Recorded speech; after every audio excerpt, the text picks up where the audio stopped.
How's it going, my friends? Hope you're all doing well. Today we are back with a King of the Hill, or the Emperor of the Hill, I suppose. The first match is going to be Skaven facing off against the Warriors of Chaos. It's going to be Professor Pone versus Contende. Let me go ahead and get a screen blocker up because I did accidentally click on the armies here, but nonetheless, I'll do my best not to forget that. How's everyone doing? Welcome. Yes, random Sunday stream. Just out of nowhere. But we will have some cool streams this week. Sometime in the next couple days, I will be doing a clan war. So we have ODM versus BBB. So I'll be casting those games. We have a really, really good series between them. And beyond that, yeah, a lot of fun stuff. Welcome. Welcome, welcome. Saspinar saying, finally catching the stream early. It's been so long since I had a chance to hang out with you people. I'm quite excited. Hey, well, glad to have you here too, man. Welcome to the stream. We got Zero in here, the Dark Lord of the Chaos faction. Yes, yes. Skaven versus Chaos. Got to be Professor Pone. He loves a Skaven. He usually plays Skaven. And Contende, in my experience, usually plays the Beastmen, Warriors of Chaos, kind of that whole slew of factions there, you know. So, and that's honestly a pretty good kit. If you're like a newer player and you want to have a, well, not even a newer player, but if you want to play factions that are pretty similar in playstyle, like Chaos, Beastmen, and Norska, like all kind of are functionally, you know, somewhat similar in terms of playstyle. So you can play all three of those and have a nice little, you know, pick three there if you want to have the Dark God selection. Poor Norska, though, kind of in the Shadow realm a little bit. How's it going, Rusty? Hope you're doing well. When's the Ecl Finals?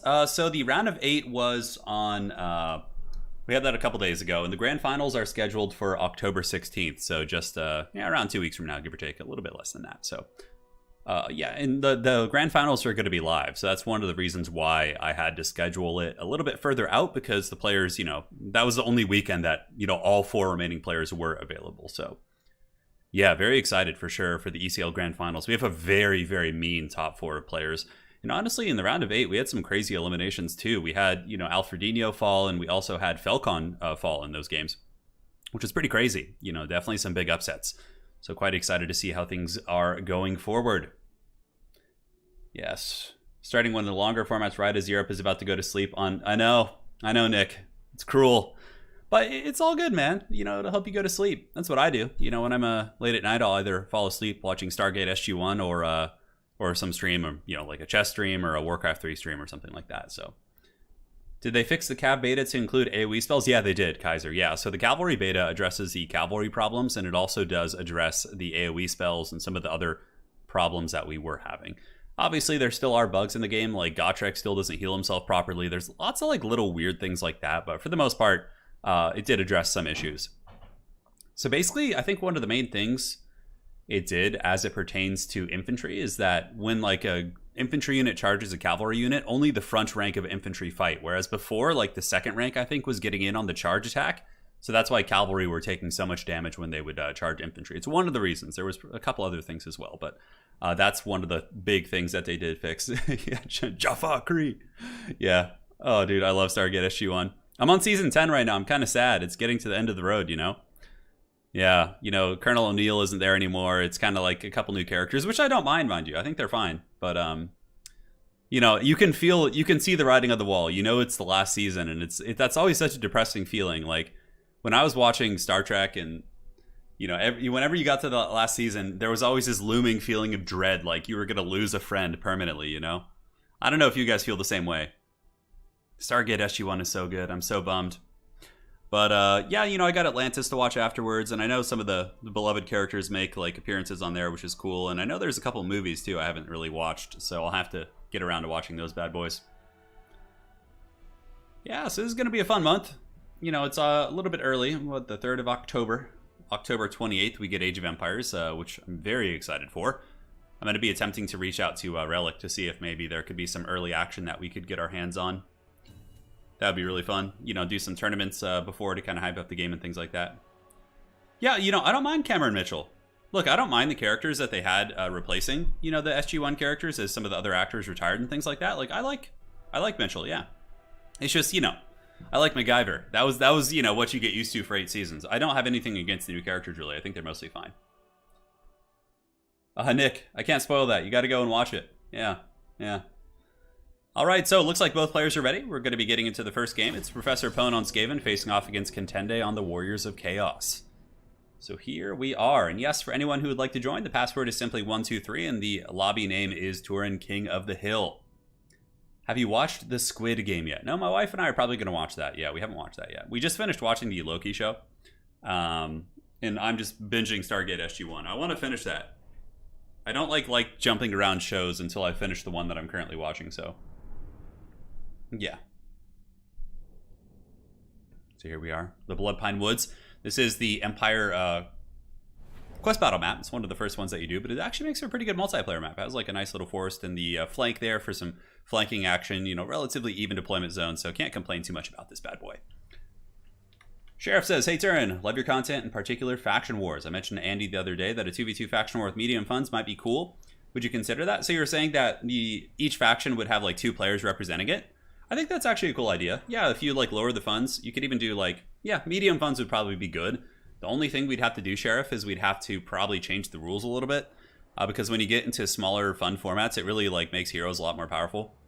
So we might need to like retune it. So SEMs like, because basically teams would just have, you know, max SEMs each, and then there's like less units to deal with them. So a little bit tricky for sure. Yeah.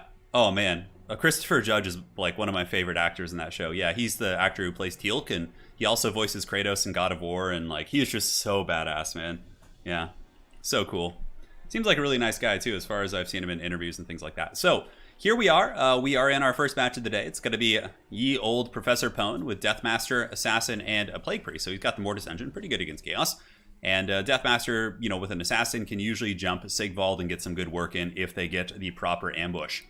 On top of that, we do have Gutter Runners. It looks like there's going to be 4 of them from Pone. I think they're pretty good. A little bit vulnerable to Chariots and Hounds, but they can also drag down Chaos Spawn Manticores super efficiently. So if you can like maneuver and keep them protected from all the dogs, they can do well. And honestly, a Gutter Runner charging a Chaos Warhound, I think the Gutter Runners actually win that in a straight up fight. So pretty resilient unit for sure.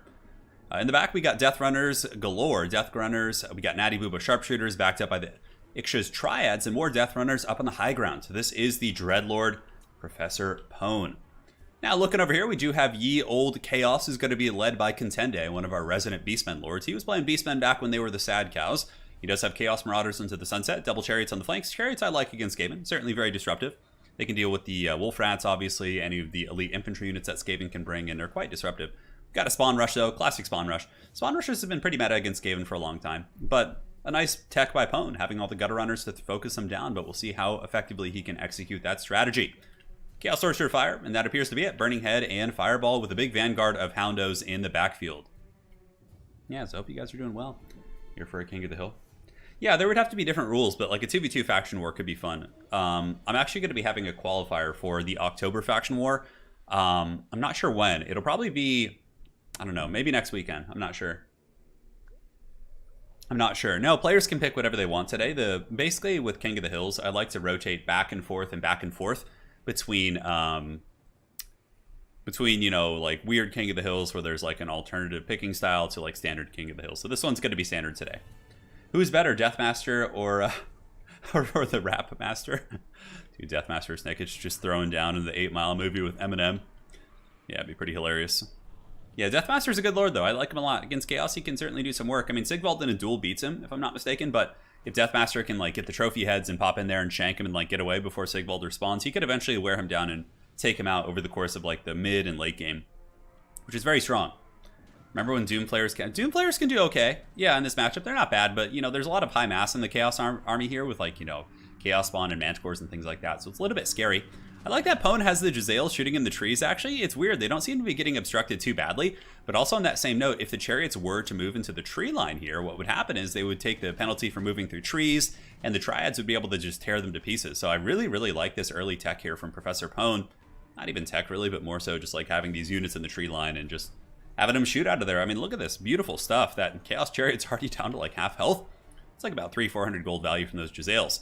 Now in the front, we do get the Marauders moving in. The Gutter Runner's going to be using a little bit of ammo and throwing them Ninja Stars at the Chaos Marauders. A couple of them will go down. What I would probably imagine Pone will do is get the Ixcha's Triads and send the clones out and just have the Clone Wars begin. The Clone Wars begun they have. And have them go out and block up the Chaos Marauders. Because a little bit of a mistake here, Pone has the Natty Boobos actually still shooting at the Chaos Chariots. Probably his first game of the day. You know, he's going to take a little bit of punishment here as the Jezzails do move out of the trees, shoot into the Chaos Chariots, but then they move right into the face of some Chaos Spawn, which is a little bit disastrous. But In the backfield, we got Hound pressure coming in. Contende getting those Houndos in the backfield, looking to try and get some freebies. Frontline fighting with the Skaven is underway as Chaos Spawn have engaged against Skaven slaves. And will the Jezzails get back? It looks like Pwn is trying to get them back while the Gutter Runners are stuck in combat here with the Spawn. Now, Pwn really needs to get these Ixchaz Triads and have them just surge in and just take out those Spawn. That would free up the Natty Boobos plus the Gutter Runners and different tools like that. Now in the front, Contende still hammering in. Clan Rats, are they summoned? Looks like they are actual Clan Rats, are making their way in. And a Burning Head's going to be going down on the Clan Rats here. Should be able to roast those Skaven while Pwn uses a summon here on the far side from the Plague Priest to try and buffer off this big army, which is very, very smart. However, looking a little bit better for Contende over here as the Natty Booba Sharpshooters to get evaporated there by those Chaos Spawn. So, you know, one of those first game of the day mistakes that you make, letting his Sharpshooters overextend. Death Runner is actually pretty good against Hounds. They have that bonus versus infantry, so they can cut them apart pretty quickly. And the Skaven Death Star seems to be holding on while the Mortis Engine continues to drain, and Deathmaster and his Assassin buddy seem to be moving in to go after Sigvald. Very, very ballsy right here. I mean, Chaos has a lot. They have a Manticore, they have Sigvald, they have a Spawn, and the Skaven are a little bit ill-equipped to fight this battle. However, Death Runners are doing good, and here you can see the Ixchaz Triads doing in some good work, able to cut apart the Chaos Spawn very, very easily, so that's a nice isolation, but a lot of it will probably come down to this blob fight here. Looks like some sort of snare is going down. Yes, Deathmaster Sigil used on the Chaos Sorcerer, who does escape it very quickly. The Assassin and Deathmaster are fighting pretty hard here, but Pwn really needs to drop some summons. That Plague Priest needs to drop some Rats here to buffer this out, otherwise all these different units are just going to be buttering the bread of escaping characters. You can already see that one Assassin, even though it's like full health, is running for the hills. Very, very Skaven for sure. And now Deathmaster is a little bit trapped up here. Fireball coming downtown. It looks like Contende is probably going to win this fight here in the pits. I mean, the Mortis Engine is very cool, but Mortis Engines don't really do much against monstrous infantry type units like Chaos Spawn, so not going to be terribly useful there. Now, across the map, there are things going okay for Skaven. You can see they're chasing down the Chariots. The Jezzails have gotten back online. They have done some Death Runners up on the high ground in very, very good shape. So, on that note, I think if, Professor Pwn can find a way to escape with his Assassins, although it looks like he's going in for the shank. Yeah, Deathmaster actually going in to attack the Chaos Sorcerer here. Very, very ballsy for sure. I think Deathmaster and the Assassin need to run, though. They've already kind of had a little bit of a rough tussle here, and I think they can just restructure on the high ground, get their Death Runners back, and see if they can live long and prosper. Because they still have a lot all around the battlefield. But if they lose all their characters, I don't really see too many avenues for the Skaven to potentially win this game. Because Sigvald and the Manticore are just going to be unholy terrors in the night. You can see the Assassin has fallen, the Plague Priest has kind of fallen, and now Deathmaster has gotten the memo, and he is going to be running away here. So he's going to be popping the concealment bombs. While we do have the Triads fighting against Chaos Warrior infantry. They do have good armor piercing. The Sundering the armor down to 50 is kind of cute, but I think the Triads don't have enough numbers to actually win this fight against the Chaos Warriors. Maybe Deathmaster comes over. Some of the Gutter Runners might be piling in as well. Ooh, we do actually have the Vixtran's Death Boys here. Somehow, some way, the Bounce Fire is still kind of even. A little bit favored for the Warriors of Chaos, and it's really going to come down to the Deathmaster play. Is he going to be able to get those proper shanks? Here comes the Vixtran squad attacking Sigvald. Getting a couple nice attacks. Should be able to pile in on the Warriors of Chaos here, and maybe, just maybe, the Rats can get some nice attacks going. Now, the Assassin in the distance is being chased while the Jezzails do maneuver through the hills here to try and shoot at the Chaos Sorcerer Fire. Might be able to get him. We'll have to see here in a second. Up on the high ground, though, Skaven do have a lot of stuff. I mean, a full health unit of Death Runners here. The Chaos Spawn should be on their way out. Honestly, the rest of the Skaven should just pile in and finish them off. But Chaos does have its unholy horde moving in. So you can see the Chaos Spawn and the Weird Spawn getting ready to do battle. While the Death Boys still doing good work. Okay, this could be the comeback for Skaven. Sigvald is getting worked on by Deathmaster pretty hardcore.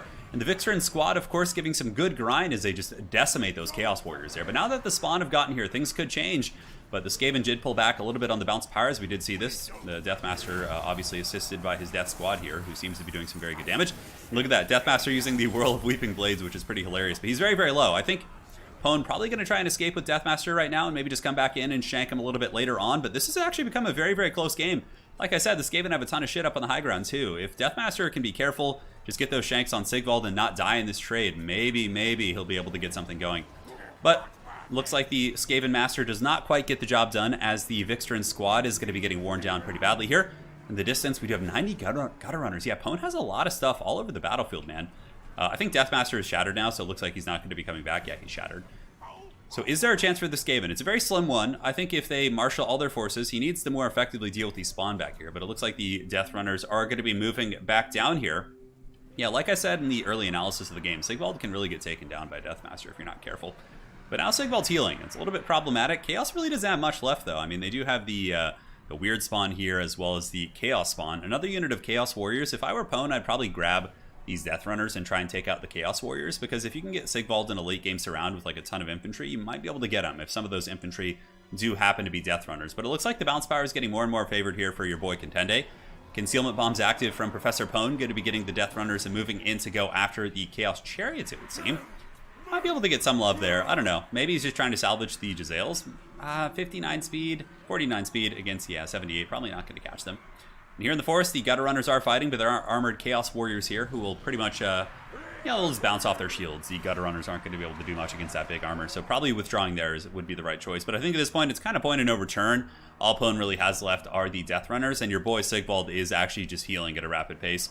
And Sigvald's just such a raid boss, and especially if you don't have like a hard-hitting, finisher character like Deathmaster on the battlefield. Also, we forgot to mention that the Chaos Sorcerer of Fire is still alive, so Contende has that in the distance, and that is going to be it. GG, well played.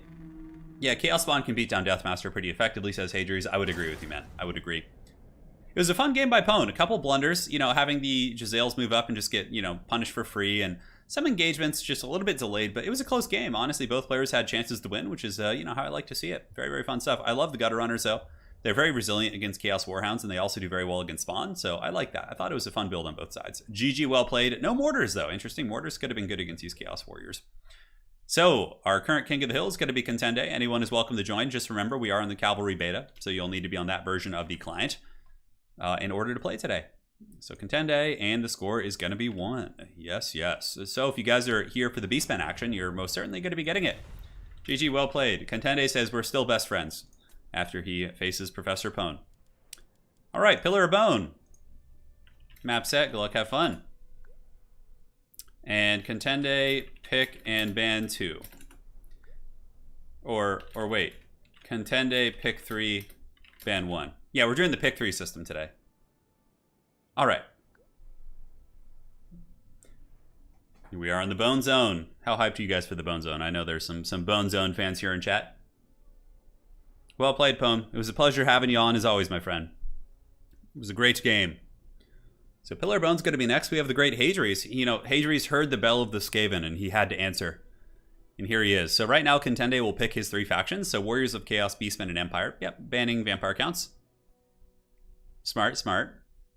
Vampire counts are good against Chaos, are good against Beastmen, and they're good against Empire too. So that's a really solid ban there by Contende. And now Hadries will pick and do his ban.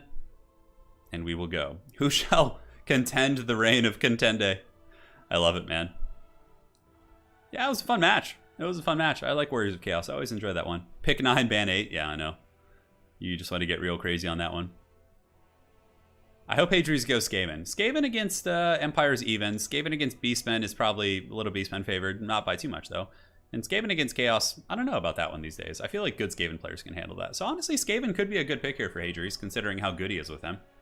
But you also have to remember we are on a small map, so like a lot of Skaven builds aren't going to have the time they really want. I feel like playing Skaven or Tomb Kings, hey man, Hadries, either one is on the table, brother. So he's trying to decide right now. He's a little bit torn. He can't decide who he's going to play here. Professor Pone says if there's an FFA, he'll try to make another appearance. There will be an FFA at the end. Don't worry, my friend. We got you covered. Yeah, really, really, guys. I've been so hyped for... so Anticity and I recorded a podcast last night talking about Age of Empires. I'm so hyped for that. That's going to be like the perfect carryover to like tide us over until Warhammer 3 comes out, you know? Because Warhammer 3 is probably like 5 months away, I would imagine. 6 months, maybe. Could even be more if there's more delays. Probably like 5 months, right? So 5 months of getting no new content in Warhammer 2. It's going to be a dry spell for sure. So we're going to be opening up an Age of Empires with a big faction war, which is going to be really fun. So we'll have that big old tournament and see how it goes. Ken says, I wish I could play more competitive multiplayer, but my micro is pretty trash. Well, don't worry about it, man. I mean, everybody starts out kind of haggard when they first start playing. You got to put in the reps, man. And if you, like, honestly, Ken, I would recommend picking up like a faction like Chaos or someone that like, you know, is a little bit tankier, a little bit more like forward focused, and I feel like you could get there pretty quick, man. I finally played England. Yeah, I did. England in the island map. Yeah, we had the big wonder or sacred victory there, which was pretty fun. Greg says, quick question. Trying to get into PvP in Total War Warhammer 2. Any hints, advice, and good factions to start with and not fail miserably? We just kind of answered that question a little bit, Greg, but it depends. Like what you. Firstly, I would recommend playing what you like, because then it's like it's way more fun. Like I have a lot. a lot better time playing the Empire than I do a faction like Dark Elves that I don't really care for. Like, once I get into the thematics, the rest kind of comes, but usually like more melee focused rush factions, I would say, are a little bit simpler. So like playing something like Chaos, playing something like well, Norska is a pretty simple faction to play as well, but they're not very strong right now. Yeah. Big faction war with only, well, there's going to be 8 factions on launch, so it'll be an 8-person faction war. You also have to remember, though, in Age of Empires, the games tend to go like 20 to 40 minutes, if not longer sometimes. Usually 20 to 40 minutes is my experience in Age of Empires 4. So I think the faction war event will be pretty long, considering there's 8 players, which is going to be great. Rats First Coast. Okay, so we got Hadri's on Rats, and he's banning Beastmen, and then we got Warriors of Chaos for Contende. Very, very hyped for this. I'm going to grab some water, and I'll be back in just a hot second. Yes, yes, the Horned Rat has blessed you.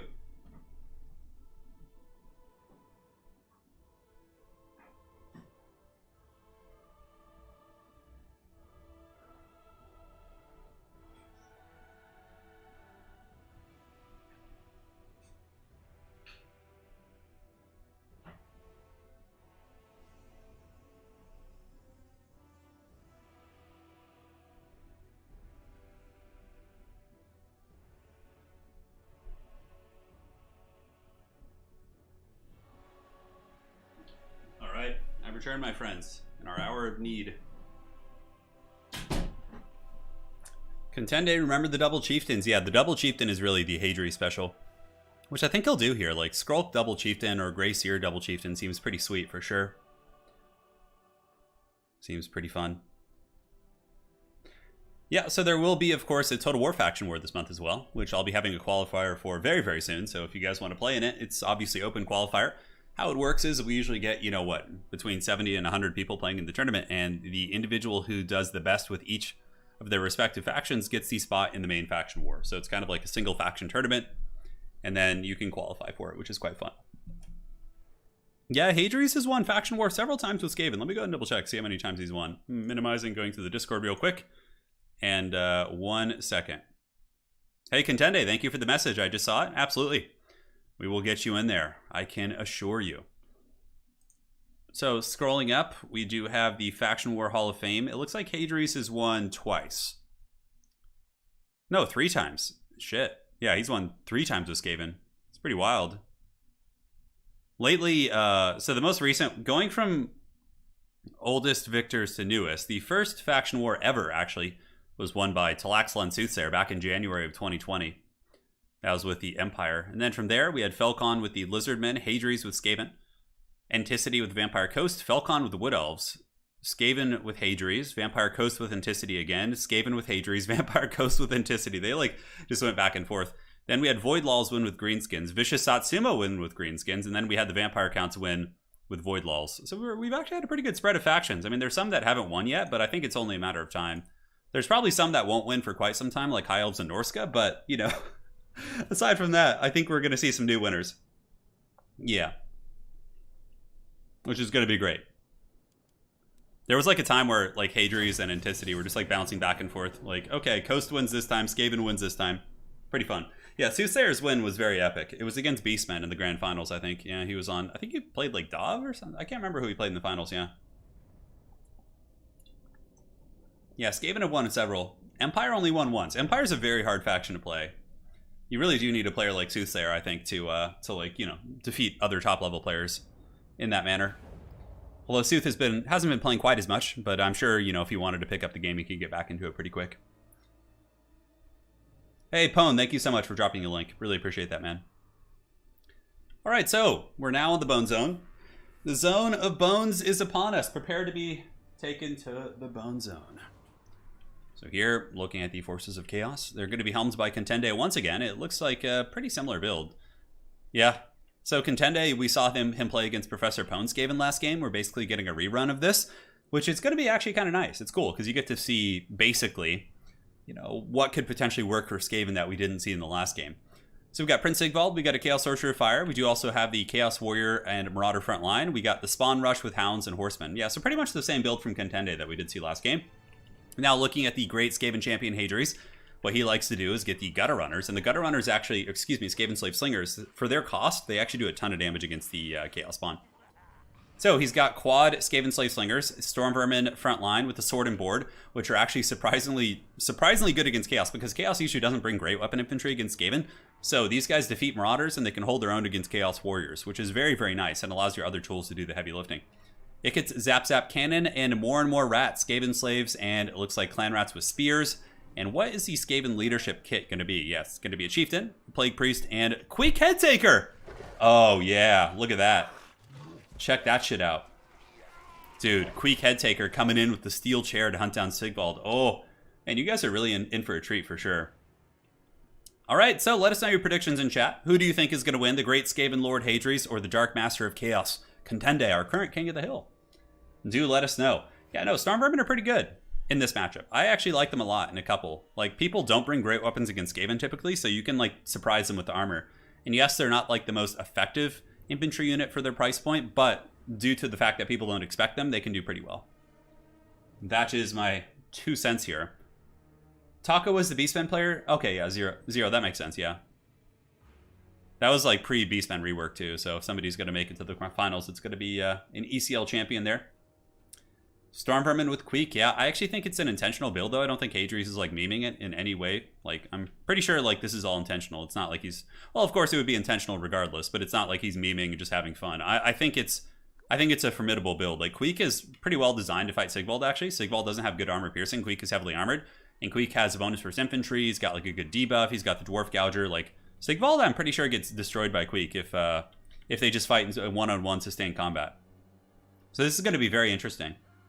Professor Pone saying Eshin failed. Time for Clan More as well. It would seem so, my friend. It would seem so. So thank you all again for joining. It's going to be a fun one, man. I haven't seen Queek lose for months, so he must have the advantage. Well, it's probably just because you haven't seen Queek for months.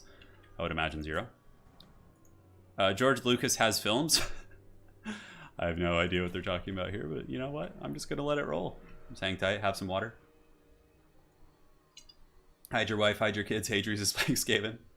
He is playing as Skaven, yeah. Contende, though, is a very formidable Chaos player.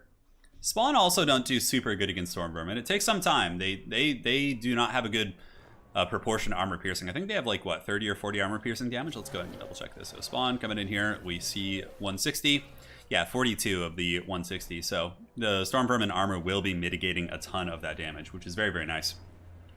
So here comes the hordes of Chaos preparing to advance. Warp Lightning Cannon's going to be going after the caster in the sky. Immediately the Zap Zap Cannon does hit the Firecaster. That's actually going to be really important for Contende, like burning heads against this Skaven army.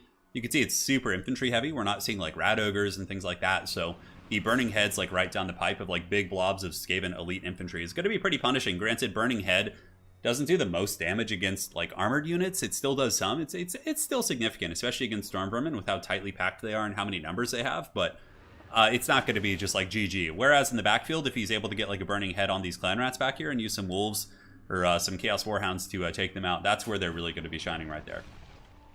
So Warp Lightning Cannon still shooting here. Hadri's going to be dropping a Plague Monk summon, so the Plague Monks do emerge from the pits sent by Clan Pestilence. And the Plague Monks actually trade super effectively here with the Chaos Marauder infantry. Granted, the spawn will put some serious hurt on them, but this one summon is going to be very cost effective.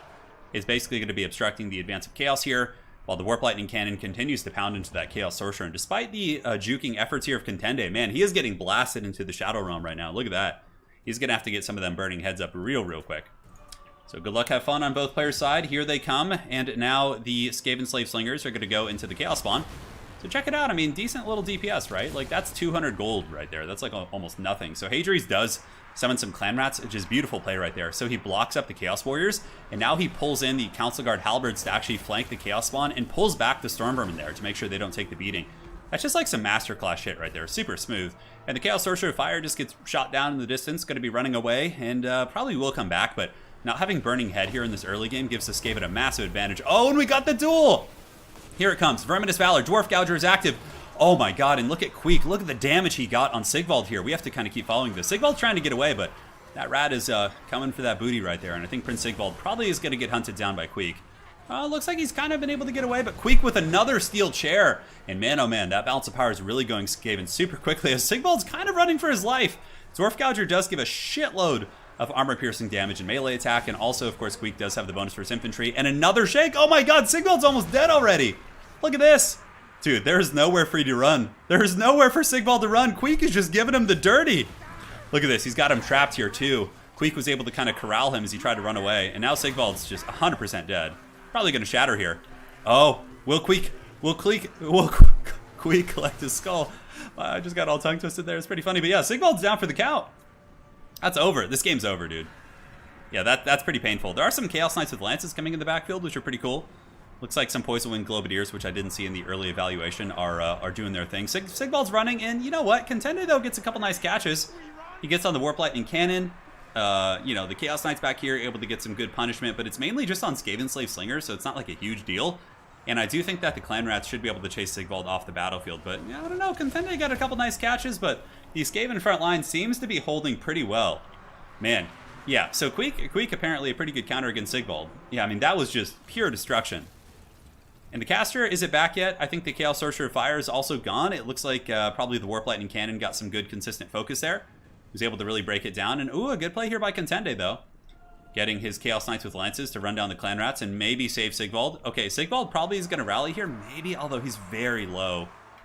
And the Chaos Knights charge into the Clan Rats, but the Clan Rats were able to turn around, and I believe they did get the brace down. So they might be able to actually hold back these Chaos Knights, although they are taking a lot of damage. These Chaos Knights have a huge charge bonus. I don't think they were braced. Okay, and Sigvald is back, but Sigvald probably going to get chased down by Queek, I would imagine. Though Chaos Knights might be able to turn on Queek and do a little bit of damage. We'll see. The Chieftain here battling a bunch of Chaos Warhounds. The Skaven front line actually manhandling the Chaos front line, which is a very, very rare sighting indeed. Hadres does also have some Globadiers online at the back, able to push back some of the Chaos Warhounds, and they should be able to deal with any Chaos Chaff kind of maneuvering here. But yeah, the Wall of Steel in the front. I mean, the Storm Vermin teamed up with more Storm Vermin and Clan Rats. You can see the Chaos front line is, you know, and the Monstrous Infantry really, really being collapsed there. And Queek is on the hunt. He is Duran Duran. He is the wolf. He is hungry. He is hunting down Prince Sigvald, who's actually hidden in the trees right now. But Queek is like, screw that shit. I'm going back to the main fight. We're going to try and win it elsewhere. Now, Chaos Knights for Contende. Going to be moving in after the Globadiers, but there are going to be some Skaven Slave sacrifices kind of thrown in front of them as the Chaos Knights do absolutely plow through these Skaven Infantry right there, giving them the good old dirty, the 1-2 punch. Now the Chaos Knights going to continue surging through, and the Globadiers will be the next victim and immediately taking some pretty heavy casualties. So, you know, very scrappy play by Contende. Despite losing his caster early and having things go pretty badly for him with his Lord, he's done a good job kind of fighting here in this game at a deficit. So the Giant Chieftain moving in, Chieftain with his armor, and of course the Knights not being on the charge. In my tabletop army, I play Demogryph Knights with Lances, and they're pretty much the same. If you don't get the charge on someone, like, you usually just get absolutely dunked on. And you can see that being the case here with the Chaos Knights with Lances, as the Chieftain really just delivers the business. Some Hounds moving in. Chaos Knights are going to get back, going to reroute, probably look for some more engagements, maybe try and get to the Warp Lightning Cannon, which did come back. No, it did not. So it looks like the Warp Lightning Cannon crew was completely broken. And, you know, normally Chaos, you know, might have a bit of a chance if the front line had been a winning situation, but they lost the front line as well as, like, some of the flank fights. Although getting in the Warp Lightning Cannon in the backfield was really, really, really smooth. Kind of gave him a little bit of a glimmer of hope. But Queek is pretty pissed, and Sigvald looks like he's coming back to the battle here. Looks like this is going to be a little bit tricky for sure. Prince Sigvald's, he's, like, looking for opportunities. He's like, oh, man, shit, where do I go? Right now, healing 8 hit points per second. Queek is just kind of eyeing him from the distance. Queek does have 40 speed against 40 of Sigvald, so Queek with Verminous Valor might be able to catch him, but it doesn't matter at the end of the day. That's going to be GG, so the Skaven Slave Slingers and the Storm Vermin Attrition, and Queek Headtaker just going balls deep and just tearing Sigvald apart, was able to claim victory for the great Skaven champion Hadres, who will be today's King of the Hill. All right, all right. That is that. So taking a look here, Queek Headtaker just absolutely destroying Sigvald. God damn. Warp Lightning Cannon still got 1800 value, and he was able to pretty much, I mean, Contende was fighting without a caster that game too. His Manticore caster basically just got shut down horribly, and yeah, a lot of things went pretty bad for Chaos there, but you know, it was a valiant attempt nonetheless. So Hadres is going to be taking over the King of the Hill spot, and now anyone's welcome to join. Password is 123. Come enjoy. GG, well played. Hey, see you later, Contende. It was a lot of fun having you as always, brother. Next map is going to be Prague. Well played, Hadres. Now let's see what happens. Yeah, if you guys want to learn how to play Skaven, what I would recommend doing is going back to my Faction Wars, where Hadres was able to win, which were 3 of them, and just like look at the builds he uses and all the different matchups. Some of them are a little bit outdated, but in general, they're all very good. Ooh, this is a high-level matchup here. We got Zero versus Hadries, two of our community's top-level players. Was that a naked Sigvald? No, he wasn't. He had his armor. I think we need more Chaos versus Skaven. Oh, God. Well, now that Zero knows his build, you know, I don't think Hadries would probably fall into that matchup. All right, so Hadries pick 3, ban 1. Good luck, have fun. All right, so let's see what they do. Well played, Contende. We had some fun games out of you, my friend. Some good, solid Chaos play. Hey, Green Maz, thank you so much for the $40.58. Catch the stream. Thanks for all the content. Been with you for a long time and saw your channel grow. And for the last 8 weeks, the perfect content to rock my little baby girl Frida to sleep. Oh, yeah? You guys been watching together? That's cool, man. Keep doing what you're doing. Sincerely, the Green Maz. Hey, really appreciate that, man. That's a very sweet message. And I'm glad it's you know, helps everyone nap. I've been getting a lot of comments like that lately. Like, yeah, I fall asleep to your streams, which is pretty fun. I think Sigvald loses his regen while running. Is that a new shadow nerf? Oh, was that happening that game? I didn't notice that, actually. Maybe they did nerf Sigvald. Maybe his auric armor only actually heals him when he's in combat. It could just be a bug, too, which would be pretty unfortunate. That would make Sigvald a lot weaker, like a lot weaker. Green Maz, really appreciate that donation. Cheers to you and Frida. Hey, Louis, everything's good. Thank you for asking. Connor says, hey, Turin, love the streams. I was wondering if you have any plans to make the last 2v2 stream on Warcraft. Yeah, so that stream was just like a laggy mess. Like, over half the stream was just like a miserable lag fest. So I downloaded the replays from that weren't lagging, and I'm going to re-upload them individually. So you will be seeing those 2v2 games, but just as like uploaded videos. There'll be one going up tonight. Imperialist Gondola, LA meetup when? So yeah, I'd be down for that, actually. I don't know when, but probably like once Rona comes down a little bit, yeah. But no, I would love to do a meetup in Los Angeles. Although my wife and I are moving out of Los Angeles in the next couple months, but you know, something in California for sure. Yeah, for sure. I think it'd be really fun to do like a tournament, like do like a tabletop tournament at a local game store and like with like our community. I'm sure a lot of you guys actually play. Yeah, that'd be really fun. Turin is the Sandman. Sleep with one eye open. I actually did that to one of your Warcraft 3 streams last night. See? Yeah, Nick, it's just the way of things, man. For me, I fall asleep to, let's see, what are the main ones? The all-time record for the streams that I like just pass out to is Winter's SEO. He's a Warcraft, or excuse me, a Warhammer tabletop channel. Like, something about his voice just puts me out in like 10 seconds. His channel, Grubby's channel, I fall asleep to sometimes. I watch a bunch of different chess channels to fall asleep. Chess is a good one to fall asleep to, for sure. Yeah. We got to get a side game in at LVO. Yeah. Yeah, absolutely. That'd be a lot of fun.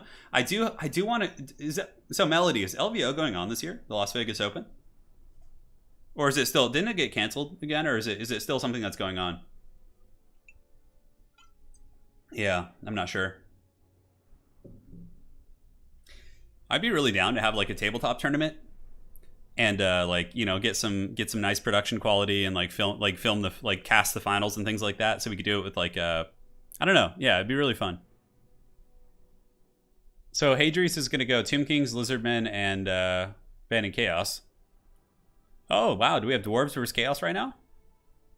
No, it's Dwarves for 0. Okay. We don't have our picks and bans yet. I'll consider going to LVO for sure. The problem is I really want to play Chaos Space Marines because I'm kind of sick of playing my Death Guard, to be honest. And yeah, Chaos Space Marines Codex is just like, I don't think it's going to be out by then. Chaos Space Marines probably won't get their Codex till next year, which is, you know, I really like playing Black Legion, but they're just so terrible in their rules. I'm sure you know that, Melody. They're just like, just absolute trash. The only like Chaos Space Marine factions that you can kind of play right now are Emperor's Children, and there's a couple Iron Warriors builds that are fine, but Emperor's Children are like the only ones that are feasible, and it's just kind of like, you know. Yeah, I have like this like awesomely painted Abaddon model and these like really cool Black Legion Terminators, and I just want to like play with those, but they're just not good right now, which kind of bums me out. Yeah, it is what it is though. What are the best 3 factions right now? It's hard to say, man. I would say there's a... You know, what I'll probably do sometime in the next couple weeks is do a video on that, like talking about what I think the faction order is and all that sort of good stuff. So Death Guard are not Chaos Space Marines. I mean, they are Chaos Space Marines, but they're not part of the Codex. Death Guard have their own unique Codex, and their playstyle is completely different. Adam McCragg says Black Legion won an event the other day. Did they really? Could you give me a link to that? I'd be very curious. Did it run Abaddon? And it probably ran something like... The problem with a lot of CSM lists is they have to use like really cheesy, like they pick like one unit and just go all in on cheesing with it. Like they're more gimmicks than they are like a solid codex because they're from like 8th edition. Yeah. Yeah, Melody, for sure. I hear you, but I don't want to lose my first 2 games though. Like I want to be a contender. Like I know I'm not going to win LVO, but I want to be you know, formidable. Yeah. Yeah, I'm like, okay. I mean, I've won some RTTs. I've never won a GT. I've only ever played in like 1 or 2. But I've won a couple RTTs and smaller events and things like that. But I don't expect to win LVO because I don't play the game that much. But I still want to have like a winning record at the end of the day. It was a pile of dreadnoughts. Yeah, see, that's the thing. It's like they rely on the dreadnoughts, the ones with the Volkites, the Culverin Volkites. Yeah. So we got Lizardmen versus Dwarves for our matchup here. It's going to be Hadries versus Zero, which should be quite a bit of fun. Lizardmen versus Dwarves. Dwayne Garrock Johnson has made appearances, but honestly, Oxyotl isn't bad here also. He can snipe the Dwarf Lords pretty effectively. Yeah, I'm sure Chaos is going to get a huge refresh, which I'm ready for. I got my Black Legion army fully painted and good to go. Got like 90 cultists, a bunch of CSM, Terminators, you know, Obliterators. All sorts of good stuff. A ton of Forge World Dreadnoughts. How many did it have? It was probably like three of them, right? Or did it run like big ones as well? No Volkites? What did it run? Did it run like... Because they took Butcher Cannons away. In 8th edition, Butcher Cannons were the shit. Like all my Dreadnoughts I have Butcher Cannons. So now I'm just like, god damn it, I can't use them for anything. Yeah, it's really annoying. Alright, Zero's ready. Currently Hadries, the Skaven champ on Lizards. He is preparing his force. Pterodon Riders, Croxagors, you know... Arc of Sotex aren't bad here. There's lots of shit. There's lots of shit. It's time for a showdown, baby. It is indeed. Human Boy's been streaming for 5 hours. Yeah, he is an Iron Man for sure. I saw a couple of his streams and he goes real deep. I think he played one that was like 8 hours long. My old boomer hands were hurting just looking. I have the new Obliterators, yeah. Do you think Warriors of Chaos will get a revamp in Game 3? Yeah, I do. I think Warriors of Chaos are going to have their campaign reworked, and I also think that they're going to get some new stuff. Like, there's a couple things on Chaos Undivided. Like, I think they're going to get Be'lakor. I think they're going to get maybe another Legendary Lord, and I think Chaos will get, like, a War Shrine. You know, there's a lot of, like, neutral units that they can get, like Furies. Warriors of Chaos will probably get, like, a whole update, like hardcore. Has 2 Contemptors with las cannons and missiles and a Lord of Skulls. Okay. Las Cannon Contemptors, huh? It's interesting.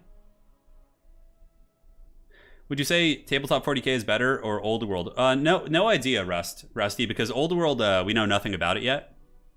So it's really hard to say. Like 40k will almost certainly be like a bigger, more popular game just because it has a really big active community and it's very rooted and, you know, it's been doing good for a while, right? But Old World will, I think, I don't know, it depends on the game system, you know, and the models, and there's no way of knowing. It's too speculative at this point. It's because it's so far out. Like Old World will probably get, I think we're going to get some Old World news like in like mid to late 2022, and then the game itself will launch in like 23. That would be my wager for the Old World. Yeah, Chaos, Warriors of Chaos is going to get reworked for sure. I mean, I honestly think what they should do with Chaos is just like literally copy the Beastmen update. Just give Chaos the Beastmen update.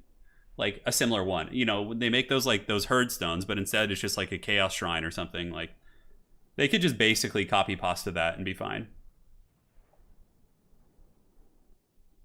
Yeah, just like what they did for the Beastmen. Did I hear furries? Yeah, Furies. Just give Chaos the Ever Chicken from the get-go besides Be'lakor.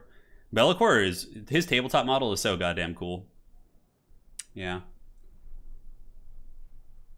I'm currently repainting a lot of my Empire army. I painted a scheme that I didn't like, and now I'm like repainting them just out of frustration. And I like, oh god, I just can't like settle on a scheme. It's so annoying. Do any of you guys have that problem with your tabletop armies where you like paint them and you hate the scheme, and then like you go back and repaint them, and it's just like, I don't have that with my 40k armies because I'm just copying the Black Legion scheme, but with my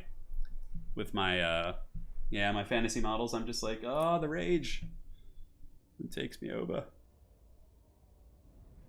Yeah, Old World is going to be the same scale as AOS. Absolutely, because a lot of the models are just going to rinse and repeat, right? Like, the whole Dwarf line with, like, is still great. Like, if you look at the Dwarf, like, Ironbreakers and Iron Drakes and things like that, they're all really good models. They just, like, use those again for Old World. Yeah, there's no point in making new ones. They're still really good. And that's the same case with a couple factions, right? For sure. All right, loading into the map. This is our third match of the day. The current King of the Hill is Hadri's, but he has a very fearsome foe in front of him in the form of Zero and his Dowie. You know what? I've noticed that people who play Chaos tend to play Dwarves as well. I don't know what it is, but, you know, I'm kind of in the same boat. Like, I play Chaos, one of my better factions, and I also play Dwarves. Although I don't really play Dwarves in tournaments as much. So, looking at the forces of Hadri's, let's see what he's got for his centerpieces. Now, his main army, we could just give a big topical view of that. It's a shitloadosaurus, a bunch of red-crested skinks, and cohorts, which is good. Like, you just want to swarm dwarves and grind them down, right? A single skink chief up in the sky. We do have Oxyotl to snipe the Dwarven Lord, and the SEMs are going to be an Ancient Salamander, which is actually really good against dwarves. If it's left unimpeded, man, this thing can nuke dwarves. It also outranges Iron Drake, so if they go with an Iron Drake build and they don't have cannons, this thing just has, like, free range. Arc of Zotek to drop the snakes, and it looks like Uranen's Thunderbolt and all that sort of goodness. So if we're here at ye old forces of the Dowie, here with Zero, our challenger for today, it's going to be Thoric Ironbrow, backed by Master Engineer, backfield of blasting charges, front line of Dwarf Warriors, a single bolt thrower, probably to shoot at the Ancient Sally, 2 Thunders, and double Iron Drake Trollhammer Torpedo. Pretty cool build for sure. You know, Thoric is pretty much the meta. He's in like every single build, and that is that. That is that.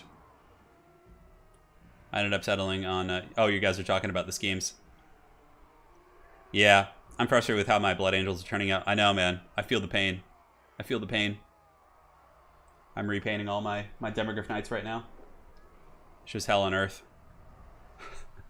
I just finished watching The Usual Suspects, and now I see Turin streaming. Ooh, Usual Suspects. That's an OG movie. That came out in, like, what, 1999, 2000? I think it was, like, a late 90s movie, right?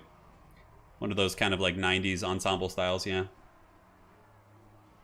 Yeah, if you play Iron Warriors on Grey Knights, it's pretty simple paint schemes for sure. Like, with Grey Knights, you just, like, prime them silver and, like, wash them with Drakenhof Nightshade, and then, you know, with Iron Warriors, you just do that, but with, like, Nuln Oil, you know? Or something a little bit heavier if you want. Yeah, those are good factions to play.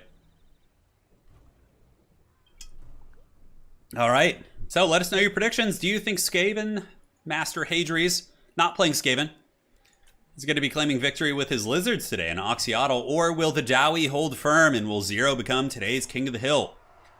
Find out on the next episode, which is starting right now. So here the Lizards are going to be advancing up.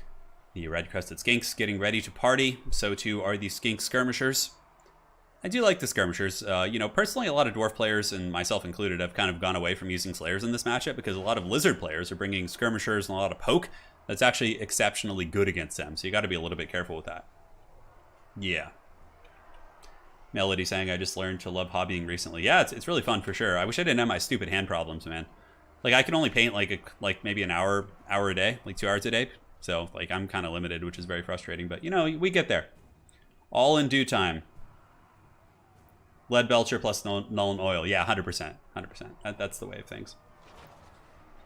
So, the bolt thrower is shooting at what? Initially, ripping some shots here into the skink skirmishers. Definitely not a good usage of ammo. I guess Zero just wants to maybe obey the attacking rule. I'm not really sure, but I don't know. I'm sure he sees the big dinos. What's going to happen here is Hadri's is going to hide his 2 dinos behind this rock here, and basically, you know, the rest of the army will advance. They'll get the big envelop, and when the fighting starts, he'll then emerge with his 2 dinos. So it'll give his opponent a little bit less time to kind of focus on them, right? Like on the approach, when there's other things not distracting your army, it's a little bit easier to focus on these units, but once the main lizard host does close distance, things are going to be changing a little bit. Oh, look at this. Oxyotl getting in there. All right, check that shit out. So Oxyotl moves in, and he's actually trying to snipe the Iron Drake Trollhammer Torpedoes, and he is! Check it out. He actually takes out 2 of them there, I think. Let's see, only 1. And Uranen's Thunderbolt goes down as well, and it does not finish off one of the bolt thrower crews. Zero does get the crew away. Typically, I always thought that those things actually destroyed one of the bolt throwers, but in this case, it doesn't. Which is actually a very smart play here by Hadri's. If he can get rid of the bolt thrower, then that's going to pretty much make the Ancient Salamander, like, not unstoppable, but it's going to be able to functionally use all of its ammo, and that's going to be huge, especially against, like, the Thunders and units that have a little bit less range. Because Sallies are 160 and Thunders are 145, so it can outrange those guys and really, really nuke them pretty well. On the flanks here, we do have the skink cohorts moving around, moving and a-grooving, and looking to get into the backfield, but the dwarvish blasting charges await. Full chub amassed, just ready to unleash hell onto those lizards as they advance. Dwarf warriors will have an okay fight against Saurus, but I'm pretty sure basic dwarf warriors do lose to Saurus warriors in a long grind. It's a pretty cost-effective fight for the dwarves, though, considering that the dwarf warriors cost like half as much. Here comes another Euronan's Thunderbolt right there, and does it take out the crew? It doesn't. I don't think it did. Let's see. Oh, it did actually destroy that piece, yeah. How come it doesn't look destroyed, though? You see how that one like looks totally fine? Very, very strange. But yes, only 2 of the bolt throwers are online now, and they're going to be ripping shots downtown at the skink chief up in the sky, trying to get rid of that annoying little poke there. And here, the skink skirmishers and Oxyotl getting in there, going after the master engineer. But you got to watch out. These are Ironbreakers, and Ironbreakers blasting charges will hurt pretty bad against these units. But Oxyotl, the Doomslayer skink, man, he's going after the master engineer, and he's proving to be a really, really valuable asset. He has used a fair amount of ammunition, but if you can get that master engineer to the point of death or just very, very low, that would be incredibly strong for sure. So Lizard's still enveloping. It looks like rotating a little bit away from this side, although they do leave some red-crested skinks and some skink cohorts back here to cause some problems. The Dwarves expending a fair amount of ammunition, but not doing too much damage. It's mainly just shooting at these skink skirmishers, who are kind of a loose formation unit, don't really care too much about the armor piercing. Oxyotl able to get the Master Engineer down to about 70%. I would imagine he's just going to kind of stick on that target. And the Ancient Salamander, has it been brought out yet? Yes, it has.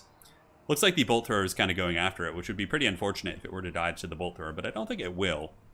So another Thunderbolt going down here, and that should be blasting right home and just nuking this this Bolt Thrower crew. Let's go ahead and look here. Boom, headshot, and now there's only 1 Bolt Thrower left. So Hadries with a very, very methodical play here. Moving in, taking out the Bolt Thrower crews, which is going to be freeing up the Salamander. And now I think it's not too big of a deal. So Fiery Ring of Thori going down. Beautiful cast there by the Master Engineer, able to nuke those red-crested skinks, who otherwise probably would have won that matchup versus Dwarf Warriors. And now the Ancient Salamander is going to be ripping shots into the Thunderers here, who are about to be attacked. Into the backfield, some of the mighty skink cohorts are going to be sacrificed to the old ones by being pushed into the blasting charges. But nice shot there. Ancient Salamander really taking out quite a few of those Thunderers. And now the cohorts with their little cudgels have piled in, and things are about to get buck nasty. Also, we do have the Bastiladon moving in. Bastiladon probably going to want to get on top of Ironbreakers and just release the snakes. I would imagine the Trollhammer torpedoes will be there to greet them rather soon. And you can see 1 unit of the Dwarvish Thunderers here definitely taking a little bit of work. Master Rune of Wrath and Ruin going down on these skink cohorts there, able to break them off with Thoric Ironbrow. But Saurus Warriors pushing into the lines aggressively. And Saurus are going to take a pretty minute to get rid of. They are a very, very resilient unit. And the Master Engineer is probably going to go down to Oxyotl. I would imagine he's just going to kind of stand there and take those shots. Oxyotl does have about 24 shots left. Doesn't seem the most accurate against the smaller targets. I've noticed that Oxyotl has missed quite a few. Over here, the Bastiladon with the Arc of Sotek did get nuked by the Trollhammer torpedoes, but now it's trying to pull back. But the Trollhammer torpedoes are pursuing very aggressively, but the Skink Chief actually moving in himself. A very, very ballsy play to try and take out some of the Trollhammers. In the meantime, the Ancient Salamander ripping shots into the Ironbreakers, who are actually very, very beat up. It looks like these shots have been incredibly cost-effective. And the Skink Chief trying to get away here. Hadri's piling in every which direction. Several of the missile pieces for the Dwarves are compromised. However, in the backfield, we do see the Thunders are still shooting, and the Trollhammer torpedoes here are still shooting, as are these ones. It's a nice play by Zero. You'll notice he's kind of forming a bit of a new front line here. He's like restructuring his army on this side of the battlefield here, while the Lizards, of course, continue to assert dominance on the upper side. Now, as far as the bounce power goes, it does look like it's a little bit Lizard favored, or excuse me, Dwarf favored. That tends to happen, though, in my experience, and it becomes a very grindy match. Nice Thunder fire right there, but the Red-Crested Skinks have gotten back here, and they are on top of Iron Drakes. Oxyotl has also punished that Master Engineer, and the Skink Skirmishers are circling about looking for their prey. I'm not sure what they're shooting at right now. It looks like maybe just ripping shots into the Skink Skirmishers. I don't think that's my internet, thankfully. I did have some serious internet problems this week, but I called my ISP and they did a full reboot, so if we continue to have issues, of course, I'll have a technician come in, which is pretty annoying, but, you know, it is what it is. Salamander is ripping shots. Oh, God, that blob is so juicy. Shooting into the minor blob here with the Thunders. Might be able to get some good shots. Euronan's Thunderbolt going down on those blasting charge miners might allow the Red-Crested Skinks to pile in. And now we get a Skink cohort moving into the Thunderers here. And another shot, once again, going into the Thunderers in the back, doing some beautiful damage, while the Master Engineer has been taken out by Oxyotl. I actually feel like this game's a lot closer than it looks. Oxyotl still very functional. I'm curious what he'll use his ammo on. Is he going to start shooting at Thoric? I suppose that's probably his best bet. Damn, that Ancient Salamander! Bombing from deep, man. That thing is doing so goddamn good this game. Where's it going to be going next? I would imagine maybe switching on to the Iron Drake with the Trollhammer torpedoes? Better watch out, though. The Sally's getting a little bit close. It still has a lot of ammo it wants to use, and if it gets, like, focused down by the Dwarven guns here, that would be definitely a shame there for the dinos. There's also a lot of skink skirmishers in the back. I think they could be used in melee to kind of tie down a lot of the forces. I think Hadri's has effectively pulled the balance of power back. It seems like it's very even at this point, and a lot of the Dwarven positions are being compromised. Red-crested skinks on top of the artillery in the backfield. Here we do have the Iron Drake Trollhammer torpedoes, kind of embroiled in melee with like Sars and red-crested skinks. And a nice little fiery ring of Thori certainly takes out quite a few of those skirmishers there. I guess it didn't do a ton of model counts, but it did, of course, do a bit of HP damage. So still circling about. Oxyotl just ripping shots. I would think at Thoric Ironbrow, although maybe shooting at the Trollhammer torpedoes here would be the way. In the backfield, we do have the miners with blasting charges being taken apart by just hordes and hordes of skinks, just sheer numbers. Minor infantry have pretty terrible combat stats too, 2018. The only thing that they really have saving them is their armor, so that's kind of their saving grace there. Looking back into the epicenter of battle, the Lizards continue to bump and grind, and the Dwarves holding quite firm with their Iron Breakers. Thoric is going to be a problem as well. He's a very, very meaty boy. He's a thick one. Oh man, but the Ark of Sotek probably going to get the dirty here. Trollhammer torpedoes do line up their sights. Here they come. 3,400 HP down to 29. Oof, that is a painful one. I think that the Ark of Sotek should have been kind of held back a little bit longer. Although they're probably going to release the snakes now on top of the Iron Breakers, which will do some good damage because it does have that damage over time effect. Right now, the Iron Drakes with the Trollhammer torpedoes and Zero are pulling back and through. Going to be getting away here. And will they be able to shoot? It looks like they're in guard mode. Probably going to be ripping some shots. The snake launchers have been used. So the snakes have escaped from the plane and now are attacking the Iron Breakers. But the Bastillodon Ark of Sotek does get nuked pretty badly, and that actually gives the Dwarves a bit of an advantage in the balance of power. I think a lot of the balance of power for the Lizards was kind of banked in that big SEM right there. So maybe, just maybe, if they had taken a little bit of time to try and finish off those Iron Drakes with Oxyotl and some of the skirmishers before going in for that final push with the Bastillodon, it could have gone a little bit smoother. Nonetheless, the Ancient Salamander still getting some okay collateral damage shots here into the Iron Breakers, and Oxyotl has how many shots left? 10. He's okay in melee combat, but certainly not going to be able to stand up to the might of a Dwarf Lord like Thoric Ironbrow. Dwarves really don't have too much, though. Like, looking around, this is it. Like, what you see is what you got. 42 Iron Breakers, 52 Dwarf Warriors. It looks like a couple of rallying units. Hadri's really needs to make sure to get that Master Engineer, too. Just, like, swarm him with, you know, all these different units here. In the meantime, for Zero, I mean, if you could get that Master Engineer back, you could also get the Dwarf Warriors back to that formation, just form a bit of a Death Star. Ooh, look at that! Rune of Wrath and Ruin going down. That's cool. Look at that nice little timing right there. Does blast those skink skirmishers. Pretty cute stuff. And now the Ark of Sotek is pulling away, which is smart. Alsaris Warriors and other units pile in to go after the Iron Drake Trollhammer torpedoes. Another fiery ring of Thori from the Master Engineer, proving to be very, very good. And look at that. He also uses the Flash Bomb. This Master Engineer's throwing the whole kitchen sink here. Yes.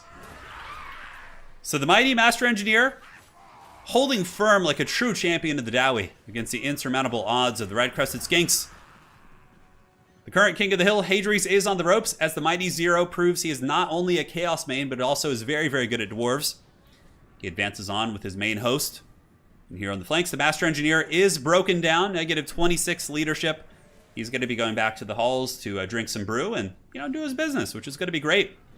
In the meantime, the valiant Dwarven host pushes forward, and the Lizards try to enact the old plan. The old plan, the great plan. I guess it's an old plan also, right? What is Oxyotl shooting? Oxyotl shooting into the Iron Drake with the Trollhammer torpedo, of course. How many models they have left? 12, so the firepower is substantially less, but still quite a bit of stopping power, even with only 11 of those bad boys.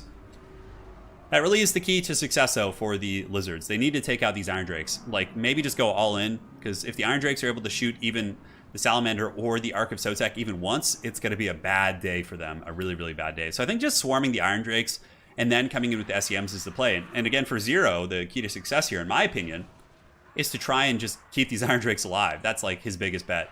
Thoric is kind of a carry character. It looks like the Salamander does go in, gets blasted in the face pretty good. Yeah, instantly just taking a huge salvo. And the Salamander does get one attack in, it looks like, before. But you know what's pretty funny about Iron Drakes is they actually have like 70% fire resist, and Salamanders do fire damage, so they're super resilient against the Salamander. And Hadri's going just for broke on these guys. He knows it as well. Honestly, you could just set up with the Skink Chief maybe and shoot at them, but it looks like he's going all in. Yeah, the Skinks are just running past all the Dwarves. They're like, take down the Iron Drakes!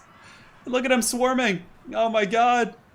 Aerocrastic says, Turin, can we make the King play an ambush battle on their third match? Oh god, not the ambush battle. Oh no.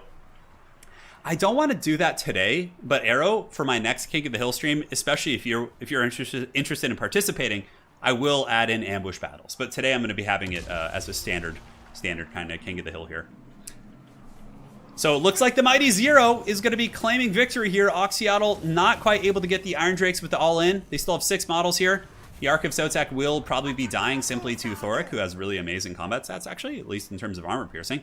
He's able to hold firm. Hadri's does have Oxyotl going fisticuffs here with the Dwarf Warriors. Heavy is the head that wears the crown today, man. We're getting a lot of even matches here. There's a lot of very solid tournament players have made an appearance. And the Skink Chief flying overhead, probably going to be eating a fat, erect torpedo right to the face. We will see. Oxyotl bumping and grinding against the Dwarf Warriors here. Obviously, he could win that fight, but I don't know. Oh, is there going to be a rock drop? Oh my god, is he going to drop it? Oh, and he gets blasted. Nice Dwarvish play there. GG, well played. Make ambush the standard for whenever Arrow plays. We could, yes. Every game he's in, we have to have an ambush battle. Ambushes are so unfair. The only time I think ambushes would be fun, like actually fun in King of the Hills, would be is if you have like a really new player versus like an experienced player. And like the experienced player is getting ambushed. All right. Very well played. It was a good match, man. Very close, very scrappy. Zero played like a champ, so did Hadri's. And in the end, the game was won by the brave Dowie. Always love myself a Dowie victory, but I also really enjoy Oxyotl, so it's a little bit tough. I'm definitely more of a Dwarf fan, but that was a fun one. So Zero is our current King of the Hill. Nobody's made it past 1 today, which is pretty incredible. People have just been going left and right. GG, well played. Yeah, Oxyotl did good. Oxyotl did pretty good for himself. River Amazon is set. And now, whoever is next, come join the party. Heavy is the head that wears the crown, indeed. Yeah, the Blasting Chargers are really good. They are very solid in that matchup. They do good against pretty much all the Dino infantry except Temple Guard. And even still, they're not like bad. That is the case. What about ambushes with like half the cost? Yeah, I mean, you'd have to, there's a lot of like balancing and things you'd have to do there. Dwarves are slightly favored against lizards, but I don't think it's enough to like be a big deal. Like I think it's like maybe like a 55-45, maybe even less. Like lizards are very capable of winning that matchup, but so are dwarves. It's an even one. It's a very grindy matchup.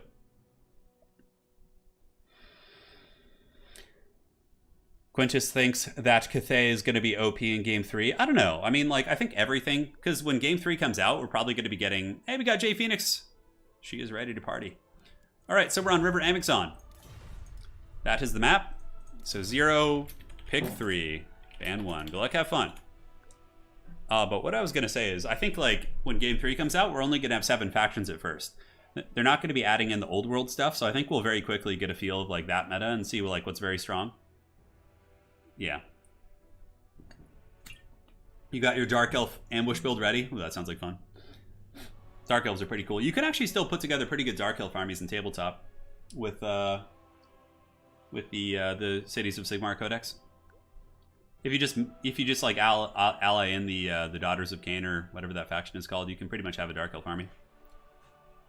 I will warn you, I am kind of drink. Oh, very nice. Okay, so we got Itza, Chaos, Cults of Pleasure, Itza, and Chaos banning vampire counts. And then J Phoenix is going to go with Middenheim, and then we get Itza. So we got Boris Todbringer sub-faction facing off against the Dinos once again. It's-a me, Itza. Yeah, pretty fun. So the Dark Elf ambush build you're talking about in chat, Repeater Crossbows, Marathi, Assassins, Manticore, sounds pretty good. Sounds pretty good for sure. Yeah, I'm curious. You know, the meta is going to be changing a lot too, because we obviously, how we know this game to be played in multiplayer is like community rules and just battling to army losses. But when they add in objective-based gameplay, if it's actually really good and a functional replacement for our current multiplayer experience, man, I would be so happy. Because you could obviously still win by fighting your opponent, but you can also win by playing the capture points, which I think is good. Like, I really actually enjoyed that in Age of Empires. I don't know how it'll translate to Total War, but I'm super hyped for it. Yeah, I really hope we get our hands on that soon. I know we probably won't get any hands on for a while since they delayed the game, but I don't know. I'm still hyped for it. Zinj Forces got absolutely spanked in the Cathay trailer. You know, kinda though. Matt, because we had like, oh, you're talking about the Enter the World of Cathay. Yeah, of course. I mean, it's meant to be hyping them up. But Yeah, in the Cathay reveal trailer, I mean, it looked like a pretty even battle. You know, the big chicken melted the Tzeentch army or the Cathay army, and then there was like the big duel to happen, right? That's pretty much how every Total War trailer ends. It has like the two lords about to fight, and then it just ends. But you know, honestly, I really enjoyed the Enter the World of Kislev trailer way more than the Enter the World of Cathay trailer. Like, I think the voice acting they had for the Enter the World of Kislev was just really good. The thematics of it were a little bit more epic, you know? Like, something about the Cathay one, it was good, I enjoyed it, but it didn't tickle my pickle quite like the Kislev one did. Like, the Kislev one, I got, like, goosebumps with, like, the epic narrative of it. You know, in the beginning when the voice actor's like, you know, fathers and brothers, and it showed, like, all the Kislev warriors in the snow, like, getting ready to fight Khorne. Like, there was something about that. Yeah, and like it starts in the beginning with like, behold the unyielding motherland, and it was like, oh yeah, like it's just something about it was way more epic to me. But yeah. Jay Phoenix saying, oh my god, I forgot Mindenheim can't take any Sigmar units. Yeah, you don't get Sigmar Sons, you don't get Royal Altdorf Griffites. It literally is just like a straight Haggard nerf. You just lose a bunch of good units.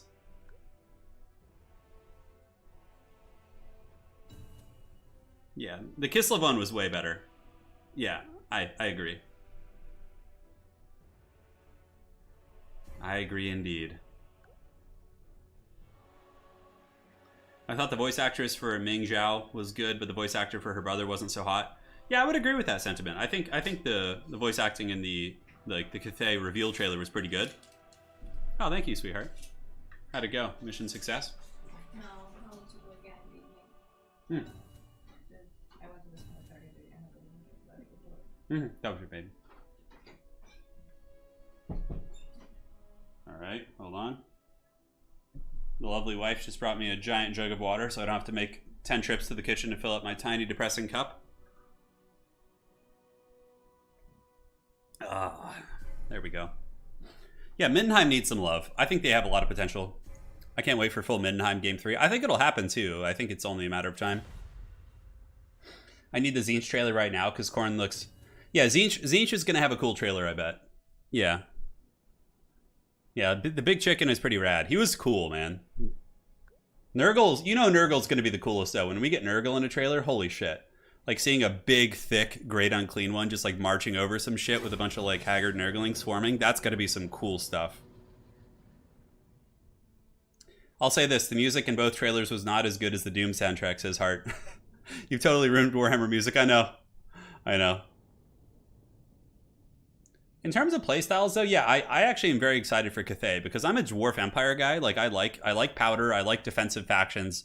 So both Kislev and, like, when Game 3, like, is fully integrated with Game 2, I think my main factions for multiplayer will be Kislev, Empire, Dwarves, Cathay, Chaos Dwarves. Like, those are the ones, and Nurgle. Those are the ones I'm really looking forward to playing.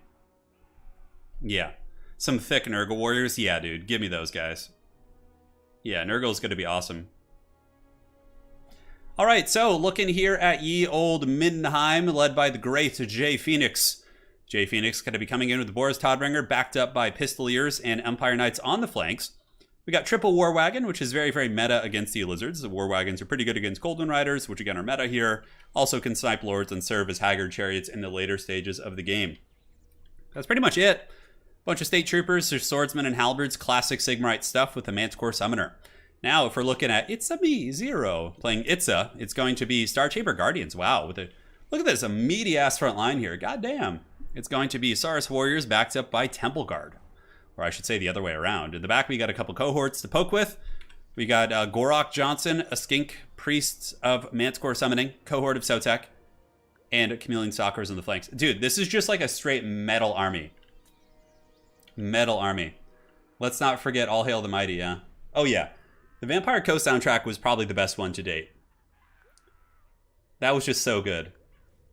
Like, I still will occasionally play that every now and then. Like, if I'm playing a quick battle with, like, Vampire Coast, I'll just, like, throw it on to get hyped beforehand, you know? Yeah. Vampire Coast is a fun faction. I like playing them a lot. I know they're a little bit awkward, but in general, I think they're really, really fun to play. Like, I don't feel like they're... Like, something about Vampire counts, I guess they don't have any ranged, so that might be one of the reasons why. I feel like you have to have like a mean streak. There has to be some like hatred and rage in your soul to be a good vampire accounts player. You know? I just don't have it. Just some deep hatred. I don't know what it is. I don't know what it is. Like really good vampire account players like typically find a way to make their opponents not have fun while they're playing. You know what I'm saying? Like it's just not fun to play against like really good vampire account players. Yeah. But you know, it's all part of the experience, right? It's probably like that in lore, right? Like who wants to fight vampires? That shit probably sucks.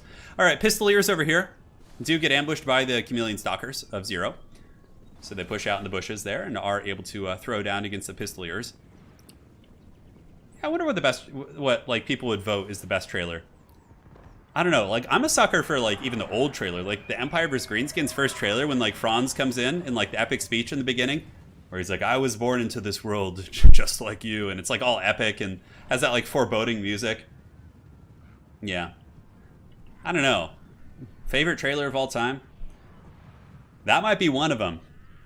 That might be one of them for me, the Empire vs. Greenskins, like the Game 1 launch trailer. So back in the bushes, Chameleon Stalkers being rode down by Empire Knights. They're not going to be having a good time there. The Empire Knights should be able to rapidly dispatch these guys. These guys actually have a really cool scheme. You got like the silver on silver with the blue plumes. I really do like that. Oh man, you know, in retrospect, I might have actually considered a Mindenheim, paint scheme for my tabletop army if I had been a little bit ahead of the curve there. But it's too late now. Now up in the sky here, Feral Manticore does get pounded by the other Feral Manticore and Boris Todbringer. He's not taking any of that shit. Jay Phoenix pulling back right now a little bit. Obviously, the Lizards have a vastly superior front line. So, I'm trying to delay that for as long as possible. The Empire Knights still working on those Stalkers, but they are shaken and should be able to kind of drag those guys down a little bit. But so far, Boris Todbringer does get the advantage in that fight. Toddy and the Summoned Manticore able to win against the Summoned Manticore of 0 and push that back. Here in the center, we do get a Flock of Doom going down in the Star Chamber Guardians. Only hits the Star Chamber Guardians, though, so not super cost effective, but still, it does tickle ye old pickle. Now, the State Troopers have only been able to run so far. Now they're going to be engaging in the front. They do have the support of an Amber Wizard to perhaps help out. Maybe could help defeat these SARs. But it's going to be hard. That is a lot of meaty Lizard infantry, and it looks like Boris Todbringer and the Manticore are looking to go after Gorok. That's a bold strategy, Cotton, because Gorok is like super meaty. Like he's just going to tank this like an absolute champion. Yeah, Rakovitsa, Mace of Ulamog, Shield of Aeons, 160 armor. He's just like, I don't give a shit. Come at me. And he's holding pretty well, whereas the State Troopers in the front probably going to start losing a lot of their fights against Temple Guard and these various other assets. I guess it's just kind of an attrition game, right? Just let the Mindenheim State Troopers just try and hold them off. So there, Dwayne Gorok Johnson able to fend off Toddy. No surprises. Toddy is not like the raw straight combatant that Gorok is with all of his buffs. I think that Toddy needs to come over here and maybe just like rear attack Saurus Warriors and try and help the State Troopers win some of these frontline engagements. However, the wagons here are doing a good job. They're sitting and shooting into the Star Chamber Guardians and getting good value because there is a little bit of an opening, right? You can see here there's no State Troopers kind of obstructing them, so they are able to sit and get some nice pot shots right there. As far as the flank fights go, the Saurus Warriors able to manhandle the spears. Very one-sided fight. Now they're moving into the secondary line. Should be able to rinse and repeat and do that to the other spear units. And Toddy is just going so aggressive against Dwayne here. And I have to disagree with this decision. Maybe Toddy going after the Skink Priest of Beast would be a better play. Get a couple good hits. Get the terror routes, all that sort of good stuff. But right now it looks like the Mindenheim army is being forced to the back of the map for sure. You know what I really would have liked in this build from Jay Phoenix would have been a couple greatswords. Like if you're going to play that mass infantry style against Lizards, I think that greatswords are very good because they can handle Chameleon Stalkers, cohorts. They trade very cost effectively against Saurus and also against Temple Guard. If you're going to go for like a very heavy infantry style, which, greatswords actually are not uncommon in this matchup for the Sigmarites. However, the Halberds have now moved in. Halberds do have very good melee defense. Toddy now maybe going to jump in and try and get some terror routes. I mean, a rear charge from Toddy here would probably break this position and save these Halberd units, but maybe Toddy's going to be going to this one, which is also a viable choice. But no, again, going after Gorok. A very ballsy decision for sure. Toddy needs to get a little bit more active. We got some Empire Knights and Pistoliers on the flanks.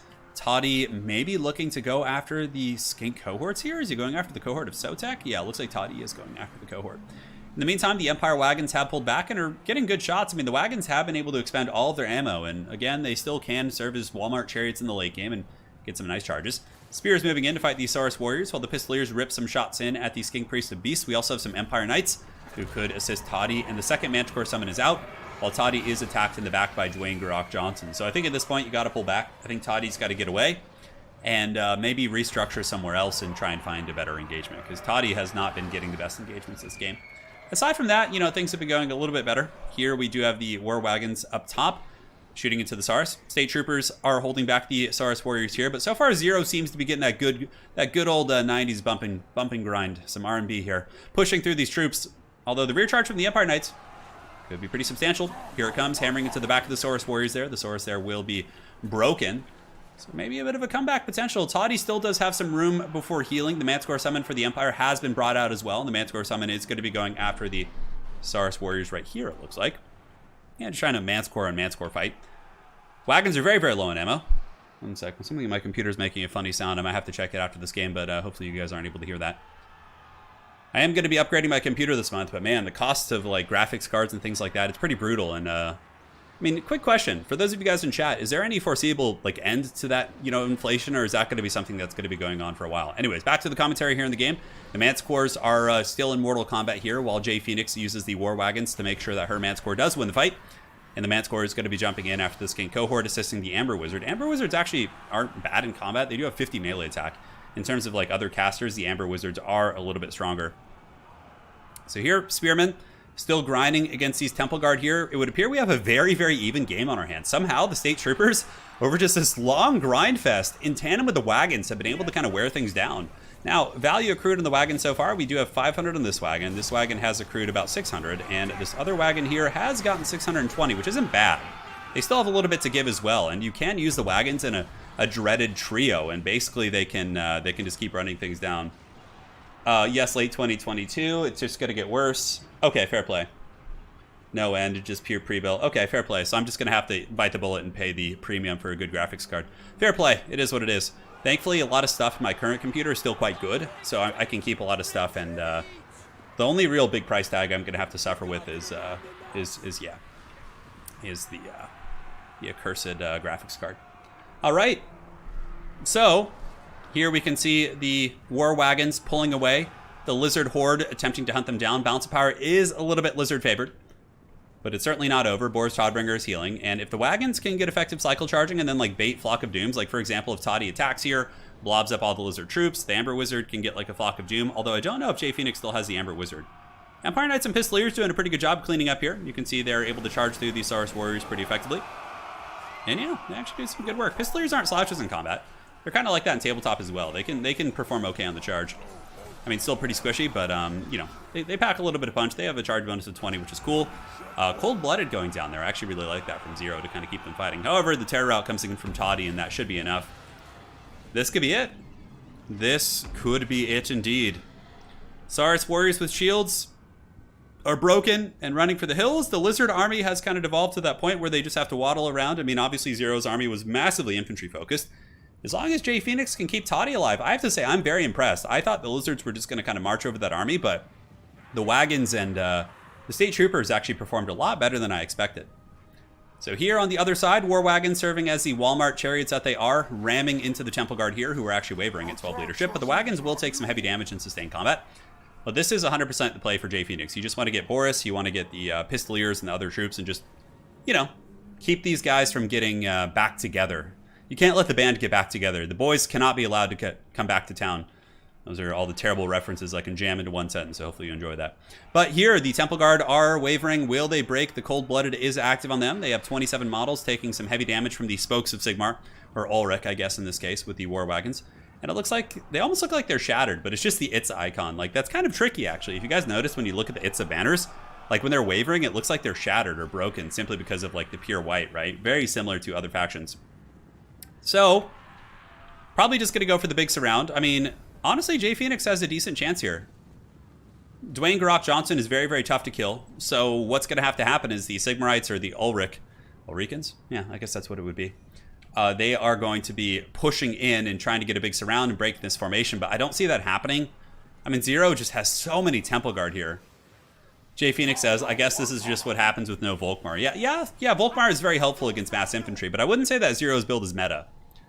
Like, I think Jay Phoenix's build was very good against the Lizard meta, which is like Colden Riders in my experience, and like Pterodons and things like that. But, I think that Zero partially went with like an Itza-themed build, which is just like Saurus and Temple Guard. And it seems to work okay, believe it or not. So War Wagons moving in, continuing to run over the skink cohorts with javelins, but they are just kind of consolidating their forces, and now the Empire is going to be going for the big surround, and they will need to attack here in a moment. So, I mean, there's no Winds of Magic to be waiting for, although I think they are, you know, they're attacking the Broken Temple Guard here. Okay, so the attacking rule is being obeyed. It's if they shatter, then it doesn't count as attacking, but otherwise it does. All right, so they're shattered, so now the Empire is going to have to move in and attack the main Lizard host. The best bet, probably for Jay Phoenix here, is to grab Boris Todbringer and go in after that Skink Priest of Beasts. So here comes the Toddy. There goes my Toddy. And he does ram that Skink Priest away, which is a very nice catch. It's like he gone fishing and you found a prize. And it looks like that little skink. Oh my god, that's so funny. Toddy's just escorting the Skink Priest to the back of the map, which is so funny. Hasn't really hit it yet, though. The Skink Priest so far has been able to endure most of those attacks. The Lizard Army very rapidly, of course, descending on this force here, trying to save that little Skink Priest. Toddy does land a hit right there, and the Skink Priest is pretty close to breaking. Coldblood might be able to keep it. It looks like it's terrified and wavering. And the rest of the Empire Army, I'm not really quite sure what they're doing. Are they going after these Saurus warriors that are shattered? No, it looks like they're just kind of regrouping up here. I have no idea what's going on there, while the rest of the Empire Army down here does fight and sustain combat. So we get one wagon that is trapped here. Toddy needs to take advantage of the cycle charging and just try and goon out the Skink Priest. Wagons are pretty tanky, so there goes the charge from Toddy. Is it going to make contact? The Shield of Aeons is AoE, so look at that. The Skink Priest actually gets 90 armor. Ooh, and Toddy does accidentally dive in with his attack animation, sending him to the middle of the formation. And now Toddy starts to take some heavy, heavy blows. I think there's not going to be enough meat to get rid of all the Temple Guard. The Temple Guard are just so thick. We got 69 of them, too. That's really sending a message there. But here comes the rest of the Empire Army. It looks like some state troopers up on the high ground as well, some spearmen. That one wagon is going to be crushed here by the Temple Guard with their anti-large bonus, of course, and their halberds. Should be able to drag down the Ulrich wagons, and you can see they are going to be crashed here on the ground. Pretty cool looking models for sure. I always like the war wagons. Very, very fun unit. So the Empire is going to be rallying its forces here, getting ready for the final battle. Right now, Jay Phoenix, they both need to attack essentially, so they both need to move towards each other. I'll let them know, because I don't think anything's in combat right now. So you'll both need to... Yeah, you know what? It's fine. I think they get the picture. They both know the rules. And if they just stand here for another minute, I'll, of course, tell them that they need to get this party started. But it is what it is. Taking no damage from punting is so immersion breaking. I mean, it kind of... Yeah. I mean, you think like the blunt force of a charge, like sending you flying back like that, would obviously be quite devastating, right? I guess is what happens, or without the threat of Volkmar. All right, both need to attack here. I'll let him know. I'll let him know. The Lizard Army's very slow, though. It's just waddling. Toddy's going to pull back to the forces of the Sigmarites here. The Spearmen are going to be moving up. And this is it. I don't think the Empire has any chance here. I didn't really put that much thought into it. Yeah, I think Zero literally just went with an Itza build. And, you know, I think if Boris... I think Boris spent a lot of time going after the Gorok, which was a little bit tough. There weren't too many good targets for Toddy, though. There was nothing like big and super powerful, so understandably that was a little bit tricky. The horses of the wagon steer themselves. Yeah, it looks like it. There's like, how are these horses, how are they even being steered? It's like no reins, there's no riders on the front. Like there should be like a rider, right? Like guiding the horses. But in this case, the horses are just like, they're the brains behind the operation. That's pretty funny. I never noticed that before. Yeah. I never noticed that before, which is really funny. Yeah, I definitely need to update my computer, though. Because I noticed that it's starting to struggle a little bit. Like with Age of Empires, like I couldn't run the max settings and also use my broadcasting and recording software without there being some lag when I jumped between different scenes. So I noticed that on Age of Empires, and I would imagine, like, I want my Warhammer 3, like, footage to be, like, top tier, like, crisp quality. And right now, my computer is from 2015, guys. It's pretty old. It's, like, 5.5, 6 years old. So it needs to, you know, get its business going here. All right, here it comes. Jay Phoenix trying to get the spears in the battle, as if she can win, she's saying. Self-driving horses. Yes, the horses are blessed by Sigmar themselves. Or Sigmar himself, and yeah, here they come. That is a meaty-ass Lizard Army, though. Look at this shit. Oh my god. Like, Temple Guard, look, they're, like, jumping with excitement. They're like, they know their opponents have no chance. Like, just look how haggard this Empire force is, and, like, how metal this Lizard Army is. Oh my god. Temple Guard just braced against, like, the charge of wagons. All right, Toddy, here's your chance to shine. It's time, baby. It is time. The Pistoliers charging in. Cohort of Sotek Unbreakable. Stand your ground on Aeon of the Ages. It's just like, Jesus, talk about debuffs. And a fat Flock of Doom nailing the Empire forces as well. So Zero will remain the King of the Hill. The first person today to get 2 wins, actually. Because, you know, almost every player we've had has been like a formidable tournament player. So, yeah, this is not an easy King of the Hill today. Yeah, my footage... My, like, video quality is pretty poor on my videos. Compared to, like, other YouTubers, I was looking, like, my... like, it's not bad, but, like, it's not quite as crisp as, like, other folks who have nicer computers. Because, you know, like, when I look around, I can tell. Yeah, the stream... I don't know why the stream looks like 720. It's weird. That's, like, a constant issue I have. Even though I have it set at 1080, it's just... I don't know. Maybe it has something to do with my computer's, like, capabilities or my, like, broadcast software. Yeah, when I look at my output for my stream... Let's see here. Yeah, I mean, it should be, you know, 60 FPS, like 1080. I don't know. It's very weird. Anyways, it is what it is. So now 0 goes up to 2 here. There we have it. We will see who the next challenger will be. Turin, I just picked up 40k and got 1,000 Suns because I love Magnus and lore. Yeah, they're really fun. And they just got an update too, Squirrel Bob. So now's like the perfect time to jump into 1,000 Suns. Cheers, man. Cheers. Livid Pile of Dirt. You can try the new egg shuffle for graphics card. No guarantees. It'll be fast, but you know, a Livid Pile of Dirt. Considering this is what I do for a living, I'm just gonna invest in a graphics card, even if I have to just pay like an absurd price. Like, you know, I already have a processor. Like a while back, Intel sent us processors, which was cool. So I have a really good like i9 like processor. I already have like a good power supply. I have a great case. So honestly, the only thing I really need to buy to update my computer is a new motherboard, a new graphics card, and like one other thing. So despite all that, like, it's not going to be too bad. Like, I'll get reamed on the graphics card, but aside from that, like, it's going to be a pretty cheap upgrade. And this is what I do for a living. So, you know, I want to take it seriously. Yeah, some people in chat saying it looks 1080, some people saying it looks 720. I mean, they're both reasonable. Yeah, I'm happy with both those. All right. Hey, Jay Phoenix, take care. Thanks for joining. Pleasure as always. We have the Plague Penguin. And now we will be on Schwarzhofen. 0, pick 3, ban 1. Yeah, Blood Angels are a really fun army too. That's what Italian Spartacus used to play when he played 40k. I haven't been able to get a game with him in like 3 or 4 years though. Oh, 3 years? Yeah, shit. About 3 years. Last time we played was 2018. Don't forget the thermal paste. So I'm just going to order all the parts, and then there's a local computer store that I know, and I'm just going to have, like, they're professionals, so I'm just going to hire them to build it for me. It's not that expensive. And my motherboard from before wasn't that good, if I'm not mistaken, Nick. And it also, like, I think it had some problems. Yeah, I think it has some problems, so, like, I'm just going to get a new one. Yeah.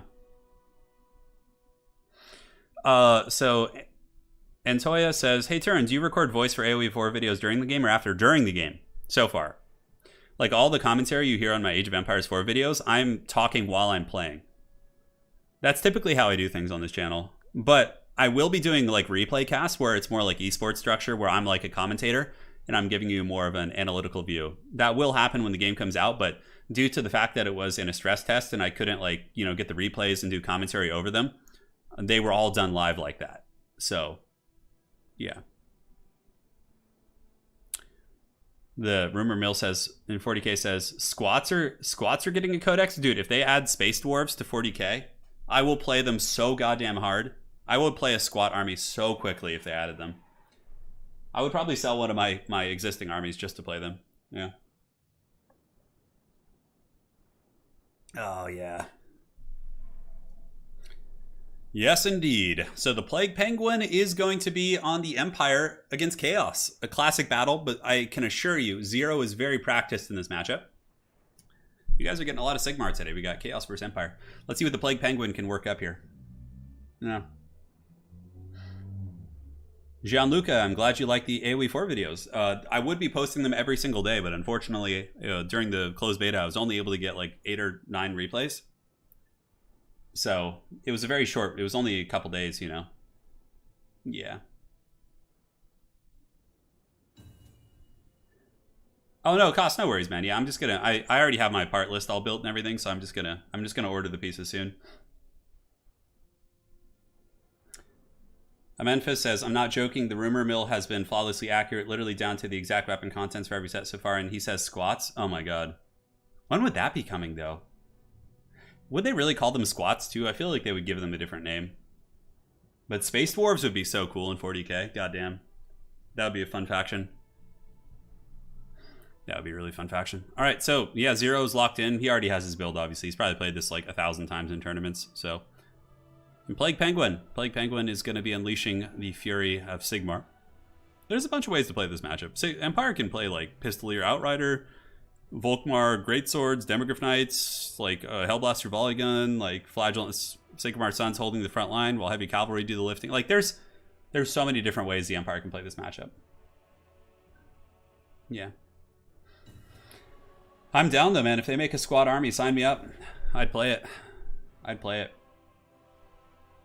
I need to. There's a couple things I need to finish on my Chaos Space Marines army. I don't have. There's a couple like gun units I'm missing. Yeah, but it's kind of dumb to buy. World Eaters are 40k. Yeah, CP. He's talking about World Eaters. So there will be like a Khorne Codex, which is kind of cool. I actually have some. I have some Khorne Berserkers. I have 20 of them.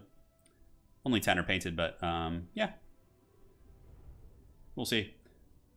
I probably wouldn't play World Eaters because I just don't. I don't want to. I already have enough Chaos. I have a full Death Guard army. I have a full CSM army. I don't need more. He listed a lot of upcoming books, Custodes and GSC at the end of the year, Tau in January, followed by CSM and Guard, then Squats and World Eaters. Wow, in late 2022. Jesus. That's crazy, man. Yeah, YouTube does throttle the quality. Yeah, they do. I've talked to a lot of other folks who do YouTube, and they mentioned that, like, I've noticed that, like, the stream video quality on Twitch seems to be a little bit better than YouTube streams sometimes. I don't know if that's just me, but have you guys noticed that? Like, when you go and watch, like, big Twitch streams? I don't know. Maybe it has to do with my equipment, but I feel like there might be some throttling going on. Who knows? Wood Elves in 40k. That'd be pretty funny. Yeah, they would probably just be some form of Eldar. Yeah, there is like an Eldar subsect that like lives on like feral worlds, and they like, you know. I played against a guy in Los Angeles, and he had an Eldar army that was heavily kit bashed, and they were basically like using like bow and arrows and riding on velociraptors, and it was a really cool army actually. Yeah. Twitch is worse for you then, huh? Interesting. Yeah, I'm like terrible with all that stuff. Twitch is worse? Yeah, interesting. I don't know. Like, what most people on Twitch do is they just stream on Twitch and then upload their VODs to YouTube. That's like the very classic, like, formula nowadays for a lot of people. Yeah. I like streaming on YouTube, though. I like the people here. I like the community and culture and everything, so. I've thought about, like, because there's times where I want to stream other, like, Warcraft 3 and, like, other games like that. I've thought about doing those on Twitch and then just like uploading them to YouTube, but because like the problem is on YouTube, if you post like too many videos, like, so let's say I'm on a YouTube channel and I'm posting a bunch of Total War videos, right? And they're doing well. Well, if I start throwing in Warcraft 3 videos or other things that don't do well on my channel, it like screws up the algorithm for my channel and overall can like hurt your channel. It like punishes you for posting content that like doesn't do as well. So it's always been something I've kind of like suspected, oh, maybe I should like, you know, kind of consolidate that onto Twitch, like the off content. But yeah, because YouTube's weird like that. Like if you publish like videos back to back or too close together, it punishes you. If you post multiple in one day, the second video doesn't get as much exposure. So there's a lot of like weird things like that. I don't know. I'd have to take a poll from you guys. Exodites. Yeah, space elves on dinosaurs. It's really, really cool. Yeah, it's just a shame. I wish YouTube was a little bit more like friendly to streamers. Like they don't really do much to help you. I mean, they've added a couple new features like polls and all that stuff, but yeah, Stop Hammer Time says the streams are a little bit blurry. I've noticed that. Yeah. All right, so taking a look here at the forces of Plague Penguin, it's going to be a front line of swordsmen backed up by double handgunner. We have a Jade Wizard as well. Jade Wizard with Karl Franz is pretty much a given. Empire Knights I like. Empire Knights can hold the line against Chaos and also smash Marauder Infantry. And double Pistoliers to play the skirmish game. check it out. Now, for the forces of Zero, this is probably going to be a very meta anti-Empire build. We have Marauder Horsemen and Horse Masters. Battle line is a combination of Chaos Warriors, Halberds. Wow, Halberd frontline, actually, with Marauders. Summoners of Rage in the back. We do have a Chaos Sorcerer, Lord of Shadows up in the sky. Man, check that out. No fun allowed saying the trick on YouTube is catchy title, constipated face in the thumbnail, and making the same video again and again. Oh my god. Dude, YouTube thumbnails can be so goddamn cringy. Yeah, like really bad cringe. Yeah, so I will be posting, basically my plan for the next couple months is to just do back and forth Age of Empires and Total War content. Because Age of Empires actually did pretty well on the channel. It seems like a lot of the folks, you guys who like Total War, also watch the Age of Empires video. So I plan on covering both of those very actively. But yeah, no, YouTube thumbnails, man. Like, I didn't think that the cringy style, like, YouTube thumbnails would make their way into the Total War community, but there's actually quite a few. Like, they've reached our community. Yeah, the exaggerated face expressions with like yeah. Oh, absolutely, man. The trick on Twitch is Turin in a bikini with eating hot dogs. I'm adding that caveat in an inflatable pool. Yeah, there you go. Good stuff. So the battle's underway. Skirmishing is in full effect. Plague Penguin getting some nice poke with the Pistoliers, shooting into the Marauder Horsemen. Marauder Horse Masters have a little bit more range. I think Pistoliers have 80. In the meantime, Handgunners shooting into the Marauders. Plague Penguin really needs to make sure that the silver bullets and missile pieces are shooting into the halberds, which he is. So here we do have Handgunners shooting into the halberds in the front. Tank asking in chat, does AoE have a good spectator mode? Yes, it does. That's a very good spectator mode. I can look at resources. I can look at everything. It's very nice. It is very nice indeed. Yeah. We'll keep all the good stuff coming. Don't worry, guys. Empire Knights hammering into the Chosen here. So look at this. Actually, Zero mixing in a couple Chosen, who will be very resilient. Empire Knights are pretty much going to be wet noodles there. And now we have a big blob fight, which looks like it's going to be favoring the forces of Chaos, I would imagine. Summoners of Rage and Halberds against Empire Knights and State Troopers. And also, look at this. A big Pit of Shades in the back, able to tear through these units. Beautiful Pit of Shades. God damn. Look at that damage. Jesus. One Pit of Shades completely eviscerates that unit. And that is huge because that was the unit that was going to give Empire a fighting chance in that pit fight right there, right? And now the Handgunners with 68 models going to be shooting into the Summoners of Rage. We do get the Empire Knights pulling back here while Karl Franz goes in and brings some big fat hammer to his men here on the ground. As far as some of the flank fights go, it looks like Pistoliers are out trading against Marauder Horsemen. That blob fight did go a little bit better for Chaos, but again, the Empire didn't really commit that much to the fight anyway. Sigmar Sons defeating the Chaos Warrior Halberds here, and the Empire Knights charge in to help finish the deed. And here, Plague Penguin has a pretty good position with his Handgunners continuing to blast into the Summoners of Rage. Now, Karl Franz, I mean, if there's one slip-up, for example, and that Chaos Sorcerer decides to try and fight Franz or lands in a bad situation, that could be a big win for the Sons of Sigmar. Now, Summoners of Rage getting Last Samurai pretty good, trying to move over actually and get on the Handgunners, but the Handgunners still just ripping some really nice shots. Yeah, that Pit of Shades was insanely good. I did not expect it to, and here it comes again. Man, he is like teaching us the way, but the Summoners of Rage actually get just wrecked. Oh my god, look at the Pit of Shades. Just eviscerating these Handgunners, sucking them into the void, it would appear. How come this one didn't seem to do as much damage? Okay, it's getting there. Yeah, now it's starting to really tickle that pickle.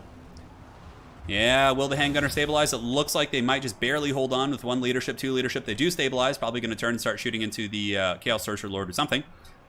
Obviously, the Empire has a couple tough fights in the infantry department. Looks like another spell coming down, Euron and Thunderbolt. That is a bound cast from the Summoners of Rage, who are just broken, but very cost-effective. Certainly going to help break them, although it does do a little bit of friendly fire damage. Now, Handgunners coming back on the high ground. They're going to get up and probably start shooting down into the Chaos troops. Empire Knights blasting into Chaos Marauders. Spearmen holding back Chaos Warriors. Chosen will be very meaty. They have 52 models. But the Pistoliers on the flanks of the Plague Penguin doing an excellent job of controlling the Marauder Horsemen. So the Marauder Horsemen Corps hasn't really been able to get in, optimal position here. And Karl Franz is a massively bigger carry than a Chaos Sorcerer of Shadows, right? Like when it comes down to the late game, granted the Chaos Sorcerer has done an excellent job. The Pit of Shades have been game-changing. I mean, both those Handgunners would probably be alive and functional right now if it weren't for those Pit of Shades. So maybe a Plague Penguin really just has to be cognizant of that going into the late game and watch out. Now, Franz looks to be going deep. Franz is hunting down the Chaos Sorcerer. 90 speed against 90, so they're about the same speed. And also, Zero did do a good job pulling back the Horsemen here and is going to be providing some supporting fire while Karl Franz continues to try and juke those big shots right here. State Troopers in the front, moving into the Chaos Warrior Halberds. Franz with the juke. He does feign the land here. But the Chaos Army is getting worn down. This is a razor close game. I am very impressed with the Sigmarite play of the Plague Penguin, because Zero is, one of the best Chaos players in the entire community. And this is I would say, a dead even matchup too. So if you can have an even match for Zero as Empire, then you're a pretty damn respectable Empire player for sure. Handgunners up in the sky, shooting into the Chaos Sorcerer of Shadows, getting blasted in the face by the Pistoliers as well. Bounce of Power a little bit Empire favored. In the backfield, some Empire Knights do charge in and get absolutely nuked by the Enfeebling Foe combo with all of these heretics here as the Marauder Horsemen continue to push back those Empire Knights. But Franz and the boys able to break those Chaos Warriors. I would imagine Franz will now bounce over and the Knights couch their lances for Sigmar, and then they change their mind at the last second. We have all been blue-balled here in chat. So Franz is going to go here, though. Chosen are not immune to Psychology, so I think getting a Terror Route with Franz would be very cost-effective against those guys. Handgunners up in the sky, going into the Chaos Sorcerer Lord of Shadows. Franz is still on the hunt, but probably not going to be able to catch unless he has Foe Seeker active. Foe Seeker has been brought, but currently is not here at the moment. So yeah, I think just trying to shut down the Chosen, these other, scary Chaos Infantry here in the backfield would be very strong. Zero still does have a ton of Marauder Horsemen, though. Marauder Horsemen are going to be quite problematic for these Handgunners. Handgunners probably will be hunted down by those troops. The Empire has a couple Pistoliers left, 34 and 35. I believe Marauder Horsemen are a little bit better in combat. So let's see, 26, 26, 30. Yeah, compared to 2014, 24, 20. So the Marauder Horsemen in just head-to-head combat against Pistoliers should win. But of course, Franz is a force multiplier and can get in there and usually do his trick. So Plague Penguin pulling back the Handgunners here, going to be surging forward with these Swordsmen to try and buffer off here. A nice Earthblood going to be healing Franz as he leaps into the fray, and the Summoners of Rage are very quick to greet him. While the Chosen just continue to fight against these poor state troopers. Talk about a mismatch. You have the, you got Hans and your boy Hans in here just trying to karate kick Chosen. He's bloated by the powers of the Dark Gods. But Franz gets in there, and he's going Super Saiyan, man. Reichel and Runefang, he breaks these Summoners of Rage. Now the Marauder Horsemen are moving in. It looks like the Manticore Caster might move in as well, but the Silver Bullets in the back are providing some, not Silver Bullets, but basic Handgunners and Silver Bullets, are providing some very necessary supporting fire into the Manticore. But the Manticore still does get some good work, and Franz is going to be forced back, while some of the Marauder Horsemen do actually just break there. Now Chosen getting very close to breaking, and Franz yells Sigmar, raises Galmaraz, and fends back the Chaos Sorcerer Lord of Shadows. And the Lord of Shadows is sent back to the void from whence he came, while the Pistoliers continue to rotate and just look for opportunities to chase down fleeing heretics. The Handgunners, the Faith, the Steel, and the Gunpowder. Well, I guess there's not too much faith in this build, but there's a little bit. We had Sigmar Sons. That's enough faith. They're unbreakable fanatics of Sigmar, so we'll take it. Faith, Steel, and Gunpowder, baby. So Franz going in, able to break the Chosen. Obviously, like I said, Chosen for some godforsaken reason are not immune to Psychology, and they do get broken right there. And the other Chosen are going to be pushing through. Very formidable threat still, but with two Handgunners able to crossfire and kite them. They only have 28 speed. Handgunners have 33. It should be a pretty good engagement for sure. I know, Balls of Steel and the Handgunners. Yeah, they both basically had all of their compatriots sucked into the void by some dark chaos magic, yet still they stand and fight. And that's what happens when you got Karl Franz. He's definitely a motivating figure. So the Chosen going to get absolutely just Last Samurai here. They're like trapped in combat, being blasted by powder in the back. This is just beautiful Empire action as those Handgunners just tear them apart. The Chosen are broken, probably going to get chased down by some scraps, and the Warriors of Chaos going for one last hoorah here, moving in all their Horsemen and Hounds, trying to collapse on the Handgunners. Franz immediately pushes back some of the Marauder Horsemen here, probably going to get a Terror Route. And the other Handgunners do have their sights lined up on the Chaos Sorcerer. Pretty hard to dodge handgun shots. You can, but it's definitely much harder to do that compared to something like crossbows or Huntsmen or things like that. So Franz gets attacked in the back. Actually getting a little bit beat up here, but I think that the Warriors of Chaos are out of steam as Franz levels Galmaraz once again on the Chaos Sorcerer Lord and is able to break him. And that is going to be a victory for the Plague Penguin with the Sons of Sigmar against the Dark Gods. Very well played match. Yeah, Franz is the coolest Empire Lord. Come on. You see Volkmar doing that? I don't think so. Franz went Super Saiyan for sure. Yeah, that was really good Empire play, man. Beautiful play. Yeah, handguns 2100, value 1500 even after just getting nuked. Franz did quite well. Pistoliers were also solid. Cool build. This build I think was off meta too, but the Pit of Shades were really good. Some of the Chosen did okay too. GG, well played. The second Pit of Shades was unlucky. Not every single model died. Yeah, like the first one was brutal. All right. So here we go. Let's go ahead and do the Sword of Torgald for the next map. The Plague Penguin is... So currently Zero is our champ with 2 wins, but Plague Penguin here with a very impressive performance. I think it's Penguin? Is that how you spell Penguin? I don't even know how to spell Penguin. Let me go look at his name. I got it right. That's cool. So Plague Penguin rocking 1 win for Sigmar. There we have it. Boom and boom. All right, so the map is set. Plague picks 3, bans 1. Good luck, have fun. Damn, I got had. Yeah, that was a really fun game. Well played, well played. So Zero still has the lead with 2 wins. Not too many people have claimed, victory here today. It's been very much the Kings have been getting Game of Thrones. Nobody rules for very long in this King of the Hill. Cypher says, hello YouTube, I'm watching Epic Turin Gamer streaming. I don't know why that made me laugh. Yeah, it's pretty funny. Hey Cypher, appreciate that. Epic gamer moments. Oh yeah, so back to the discussion. I kind of started focusing on the commentary of the game. But yeah, no. I didn't think that the cringy YouTube thumbnails would find their way to the Total War community, but they did. like, oh man, I've seen a couple. Who was the first in the Total War community to start like putting like the those type of thumbnails out? Yeah, I mean I have nothing against it. I just think it's funny. I think I put my face on a thumbnail for my Sigvald campaign where when I had really long hair, I had Lady Turin straighten my hair, and I like got a really clean shaven look, so I actually tried to look like Sigvald with like a creepy smile. So that was for my Sigvald campaign, but I didn't feel like that was too bad. Heavy is the crown, I know. No king rules forever, my son. King Menethil from Warcraft knows. Yeah, good times. So Plague Penguin, probably going to go for Empire again. Yeah, so he goes Empire, Beastmen, and Chaos, and he bans Vampire Counts. So then, man, we're getting so much Chaos today. Look, his opponent, Schmucky here, goes Chaos and bans Empire after seeing that last game. Clever girl. So probably going to get Beastmen now. Like, Plague Penguin should just go Beastmen. Yeah. Saying Legend of Total War put his face in a lot of times. Yeah, it's pretty fun. Yeah. Good times, good times. All right. So we got Beastmen versus Chaos. The battle is underway. I do miss the Heroes of Might Magic 3 streams, yeah. I do miss those days. The reason why I stopped streaming Heroes 3 is because, like, apparently the composers of the Heroes of Might and Magic 3 soundtrack, like, I don't know if they personally copyright strike the usage or if, like, whoever manages their music does, but basically, if you try and play Heroes of Might and Magic 3 on YouTube with the soundtrack in the background, which is, like, the best part of the game, it copyright claims your videos. So I might get back to playing Heroes of Might and Magic 3, but the only problem is I'd have to play without music. I could only have the game sounds on, so it's really a shame because the soundtrack is like just so magical in that game. It's like half the experience, you know?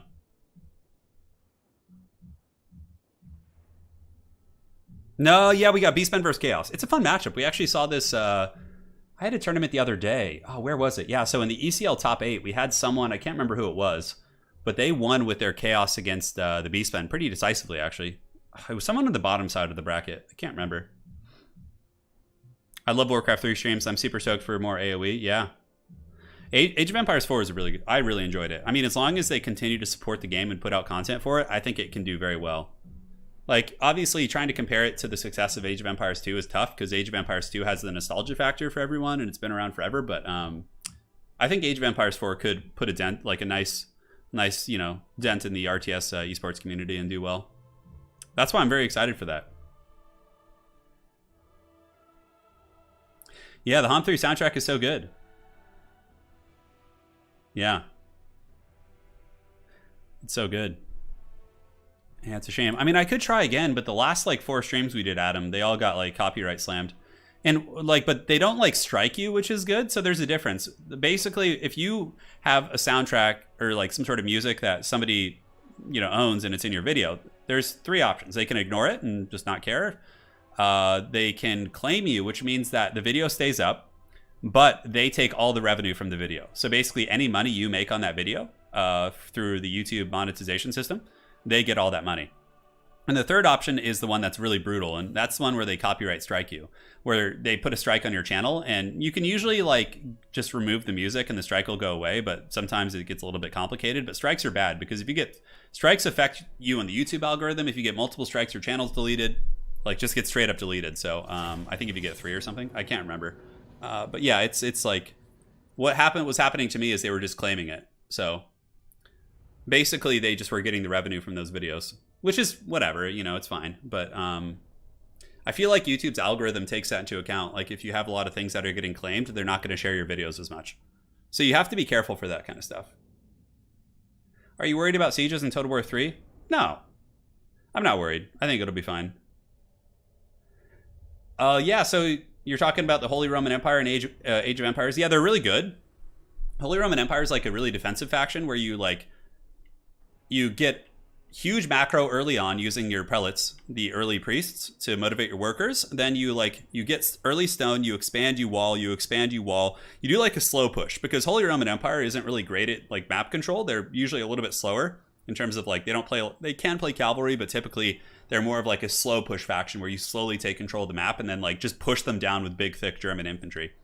Whereas like a faction like I don't know, who did we see? The Abbasid dynasty is more of like a map control faction. They have a lot of good mobility and like skirmish cavalry and things like that. Yeah. Yeah, HRE they're definitely very vulnerable to early harass. Like very vulnerable. But they also do have the emergency repairs option where you can like instantly repair your outposts. So like against like really aggressive all-ins, you can surprise them with repairs. Yeah, they pirate cove your videos. So dude, that's the best analogy. So yeah, if you do use like a soundtrack, which is really weird because most game studios, they like want you to cover their game, right? So for example, with like Total War, if I were to do videos with the, you know, Warhammer 2 soundtrack, it's totally fine because Sega as well as Creative Assembly has, you know, basically told its people who cover it, like, yeah, like you're allowed to use this stuff, like it's fine. Like we want people to get it out there and cover our game. But there's some studios that are weird. I know, like, I think Nintendo was one that was very strange. Like they would like let people cover the game, but then they were like copyright claiming like their videos that had like the Mario theme in it. It's just like weird stuff. Yeah. Yeah, okay. I don't really follow the stuff like, honestly, for me in Total War, like I know the siege rework's very important, but I mainly focus on like the battle aspects and multiplayer. That's like more my jam. So I guess that's why I'm not quite as in tune. Anyways, back to this. Taking a look. Slanesh bots are here. Yeah, of course they are. For the Beastman and the Plague Penguin, our current King of the Hill, he's going with a Bestigor build. So triple Bestigor backed up by Torox the Brass Chungus. He's got some spears in the front. We have an immediate Vanguard. We got Marauder Horsemasters deployed on top of Centaurs, which is pretty hilarious. So Schmucky's got 4 Marauder Horsemen against double Centaur, and also in the back we have some Throwing Axes and Grog Hooves. For the main Chaos host, it's going to be a Dragon Ogre Shaggoth, a Metalcaster of Final Transmutation, and Sigvald on the ground, and a bunch of Chaos Infantry. However, the Beastmen do have the advantage in infantry. Bestigors will heavily dominate all of these Chaos Infantry that we are seeing right there, which is quite cool indeed. Yeah, the Slanesh bots have been pretty active lately. They kind of disappeared for a while, but I think our depravity that we've had here in chat in the past couple months has re-summoned them. The Chaos Gods grow strong due to our heretical ways. Bestigor's moving in. I'm going to be hammering into the Mirror Guard here in the front. Mirror Guard should be taking some heavy damage, but with Sigvald backing them up, they might be able to win that fight. But the Bestigors are going to be in a bunch of favorable fights. And Brass Bull against Sigvald, I mean, Brass Bull should win that. Like, in a straight-up fight, Brass Bull is going to be much more impactful. And yeah, you can see the Scroll of Shielding going down on the Mirror Guard here. A nice attempt here by the Warriors of Chaos, but the Bestigor is still winning that fight quite decisively. Over here, Chaos Marauders being broken down by some Tuskor Chariots. The Dragon Ogre Shaggoth trying to support Marauder Horsemen. Up on the high ground here, Forshmucky getting some nice focus fire into the Centaurs. So some good back and forth on both sides. However, I think that the Bestigor style of play is going to be a little bit better here based on what I'm seeing. They're going to be really tough to kill, and Torox is just going bulls deep here. That would be a pretty good t-shirt, like bulls deep, and just shows Torox with like bulging eyes or something. But going after the Chaos Sorcerer of Metal. Yes, here they come. Here they come indeed. Yeah, so Lady Turin is actually going to be working on a bunch of fun like t-shirts and things like that for Age of Empires. Because obviously, when it comes to Age of Empires, we can make merchandise much easier because it's just historical stuff. Whereas with like Warhammer, if like we have any character depictions, Games Workshop can karate chop us in the neck. So anyways, when Age of Empires comes out, we'll do some fun stuff with that. All right, so Bestigors hammering into the Chaos Marauders, still winning their fight. A big, thick Final Transmutation coming down here. And now this could be a potential comeback for Chaos if they can punish the Brass Bull. But the Brass Body being used, very, very good play right there. Actually mitigates the damage of the Final Transmutation. The Bestigor is absolutely dunking on the Mirror Guard, and Bestigor is just dominating fights all across the battlefield. Chaos does have some pretty good skirmishers right here, throwing into the Bestigors on the flanks. But overall, seems like a Beastman just dominant situation, right? Brass Bull able to turn around, probably come back and finish off the Shaggoth. The Shaggoth is being dragged down by Throwing Axes, the Grog Hooves, plus the other ones. And a big Devolve going down will be lowering the stats as the Brass Bull. Oh, he gets Gorbled! He gets knocked over. Well, despite being made of brass, I guess a Dragon Ogre Shaggoth Still is a bigger beast, and there you have it. The Dragon Ogre Shaggoth here going to be paying the price, while a Traderkin, oh, nice Traderkin there. That was a real juicy one by the Plague Penguin. Able to hit all of those Marauder Horsemen. That was a real good one. Yeah, the judo chop in the neck. Absolutely, yes, absolutely. But talk about a good Traderkin. Able to really nail into those forces. Here we do have the Brass Bull now battling Sigvald. He does use the AoE Fire Bull, or whatever that ability is called. What the hell is that thing called? Let's go and double check that. Yeah, let's see. It's Blood Beast, I think, is what it's called. Yeah, the Blood Beast. Able to really push back the hounds. You know, 8 leadership for a low health hound unit is quite substantial for sure. So Bray Shaman getting in there. Torox the Brass Bull going to be looking for more prey. I mean, saving Sigvald for last is certainly a good idea, but it looks like Brass Bull is just so chubbed for corn here that he's going to be going in and trying to finish off Sigvald and just end the battle. Because if Sigvald takes a couple more hits, army losses could potentially kick in. But the Bestigors won all their fights but one, and the Warriors of Chaos had to really allocate a lot of resources to finish off that one Bestigor unit. Whereas over here, Centaurs are throwing axes going into the Marauder Horsemen, and those guys are going to be paying the Troll Toll. Bestigor unit moving back, so it looks like the 3rd unit did actually survive. Sigvald very low right now. Torox also not in the best shape, but you know he's a little bit more mobile, can pick his fights here. It looks like he's going after the Chaos Sorcerer of Metal. And it looks like the Plague Penguin is going to be tying 0 for the King of the Hill position today. Devolve going down on your boy Sigvald. And Brass Bull, he gives Sigvald the horns, and Sigvald does not like those kind of horns. And that is going to be it. GG, well played. Army losses in a matter of seconds. It just takes a hot moment here for them to kick in. And the Beastmen will claim victory. Yes. Torox did some good work. Yeah, it was a nice Beastmen game. A nice Beastmen game indeed. Oh my god, the judo chop thing from Austin Powers was so funny. Yeah, it's an old school reference. Yeah, solid build by the Beastmen. Very straightforward. Just like Bestigors with like armor piercing and really able to counter the Marauders. Like the Chaos Infantry just got punished so badly that I think that was the big deciding factor. So, Plague Penguin up to 2 wins right there. Very good stuff. And now let us see what they got going. Torox does not regenerate. They do not regenerate. Alright, so we got the Maple Killer in here. We'll put him on Ye Old Troll Country now. It's time for a little bit of a smaller map, which would be fun. Every time I see Troll Country, it reminds me of Avenged Sevenfold, the Bat Country song. Alright. Map set. Penguin. Picks 3. Plague Penguin putting on a very impressive showing today. Some solid wins. Am I going to play Darktide? I might do like a Darktide stream, yeah. Like just one stream? I'm not sure, but we'll get to the bottom of it. Are Chaos Sorcerers more often than not wielding heavy metal magic? Yes, typically. Yeah, metal magic isn't bad. It was a little bit more of a thing when the game was bugged and AoEs were really strong, but yeah. Beastmen are definitely like sad moving sounds in tabletop too. I know Beasts of Chaos are just like an absolute haggard master army in tabletop. I don't think they have any named characters even. Same with Cities of Sigmar. I mean, Cities of Sigmar, I use, in my Cities of Sigmar army for tabletop, I use Gotrek. He's in my army. And sometimes I'll use Andrasta as well, the angel lady. So I have a couple named characters there, which is cool. Gotrek is so goddamn good in tabletop, it's crazy. Like, I was playing a game of tabletop the other night, and I had Gotrek just go Super Saiyan. He killed 2 Greater Demons of Slanesh. He killed the Keepers of Secrets. And then Sigvald came and tried to duel him, and he just beat the shit out of Sigvald. Like, Gotrek is a freaking raid boss in tabletop. Like, he probably killed, like 700 points worth of shit on his own. Which makes sense. He costs, like, 400 points in tabletop, so. Yeah, he's a raid boss. Whenever somebody says judo chop, you always think of James Bond. Wouldn't it be Austin Powers, though, Calamar? Because does James Bond actually judo chop people? Is that a thing in, like, the old James Bond movies? Maybe it's just, like, a reference I missed. All right, we got Bretonnia versus Skaven in this matchup. It's a pretty fun one, actually. Oh, Melody, that sounds fun. Lumineth are really good, apparently. Yeah, they're very strong, I've heard. I'm talking about an AOS, yeah. I have the new Gotrek model, which is really good. Like, Gotrek's AOS model is great. It can be played in fantasy as well, I mean, in terms of the look of it. He's basically standing on a pile of Skaven, which is pretty hilarious. You know, Byron, Skaven have some really cool models, actually. Like, the Vermin Lords are really goddamn cool. And also the rats that have, like, the Gatling guns are really cool. The huge ones. The Storm Fiends, yeah. You know what? I don't know if Gotrek needs, like, a point increase. It's hard to say. The thing about him is he, like, what a lot of people don't realize about Gotrek in tabletop is that he only has 4-inch movement. And yeah, you can cast like Wild Form on him to make him a little bit quicker, but like he is a potato in terms of his movement speed.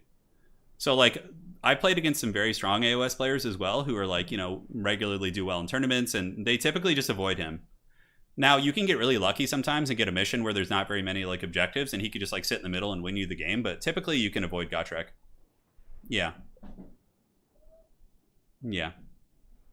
What's the first campaign? Probably Kislev and Nurgle will be the ones I'll do first, yeah. Like I want to do a Nurgle campaign, I want to do a Kislev campaign. My wife is Polish, so I'm pretty much obliged to do a Kislev campaign. Yeah. So Bretonnia versus Skaven, Peasant Archers are good here. Fey Enchantress, Double Paladin, really strong. You can still go Lewin, you can go Alberic. It's like, you have a lot of options. But yeah, I felt like this is an even matchup. Granted, on a smaller map, it might be, I don't know. It might favor the Bretonians a little bit because they can close the distance quicker, but it's hard to say. GoldenEye Judo Chop. Oh, yeah, okay. Pierce Brosnan. Okay, fair play. Fair play. Yeah, Gotrek only has 4-inch movement speed on tabletop. He's really slow. So you can usually outmaneuver him. And he does...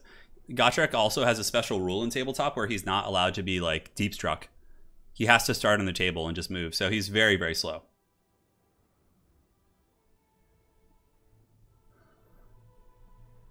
Yeah, that's kind of a weird thing. GW doesn't know what to do with Skaven and AOS. Yeah, it's a shame. They're really cool. They're really cool. Yeah. There's a couple guys at my local store who play tabletop Skaven. They play in both fantasy and AOS. There's one guy who like has square bases, but then he puts them on these like round base like adjustment things, and it's not perfect. Like the square bases stick out a little bit, but for the most part it looks fine, and nobody cares. So he just like switches back and forth between AOS and fantasy with his Skaven army, which is pretty cool.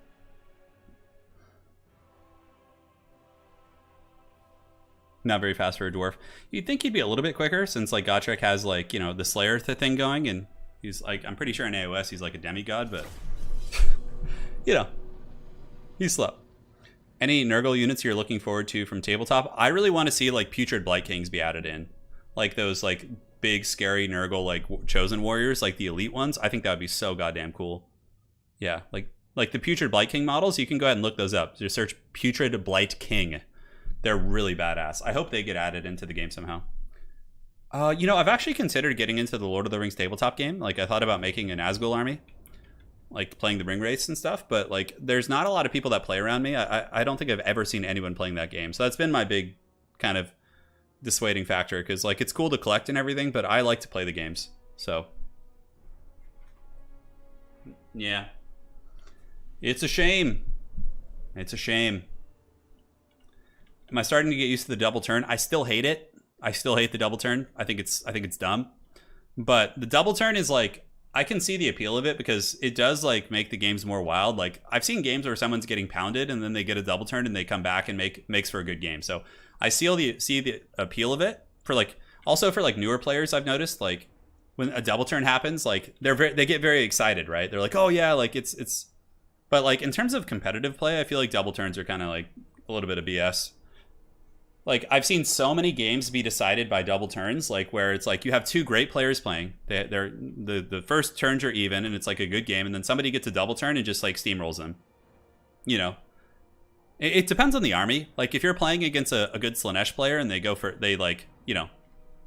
second, and they move, they move up, or they let their opponent go, their opponent moves up, they move in, attack you, and then double turn you, they could just kill your whole army. It's like, I really don't like double turns, but you know, I have learned how to kind of play around it a little bit, but you have to like really, really plan for it, which I don't like. But you know, that's the one thing I really don't like about Age of Sigmar's gameplay. Other than that, it's very fluid, it's very smooth.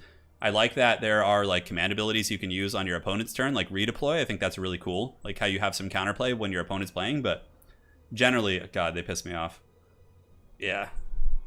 And like, I feel bad too. I remember playing against someone who like, I just got a double turn and just flattened his army, and like, if he had gotten the extra turn, he would have won the game. Our game literally was decided by a dice roll, which isn't good for gameplay, in my opinion. But, I mean, of course, the entire game is decided by dice, but in terms of just one dice roll determining everything, it's just, you know. The double turn isn't the problem. Tons of games have initiative rolls. The full turn rather than you go. Double turn is a symptom, not... Yeah, fair play. So you probably know way more than I do about that stuff. Honestly, I just got into it, and I still enjoy Age of Sigmar a lot. I think it's very fun, but... All right, so here we are, taking a look at Maple Killer and his Skaven against the Bretonnians. He does have, oh my god, Tretch Cravensale, what a madman. All right, well, looks like he's winning the hearts and minds of all of you. Tretch is a meme, but he's also a meme that doesn't do anything, which is the funniest part.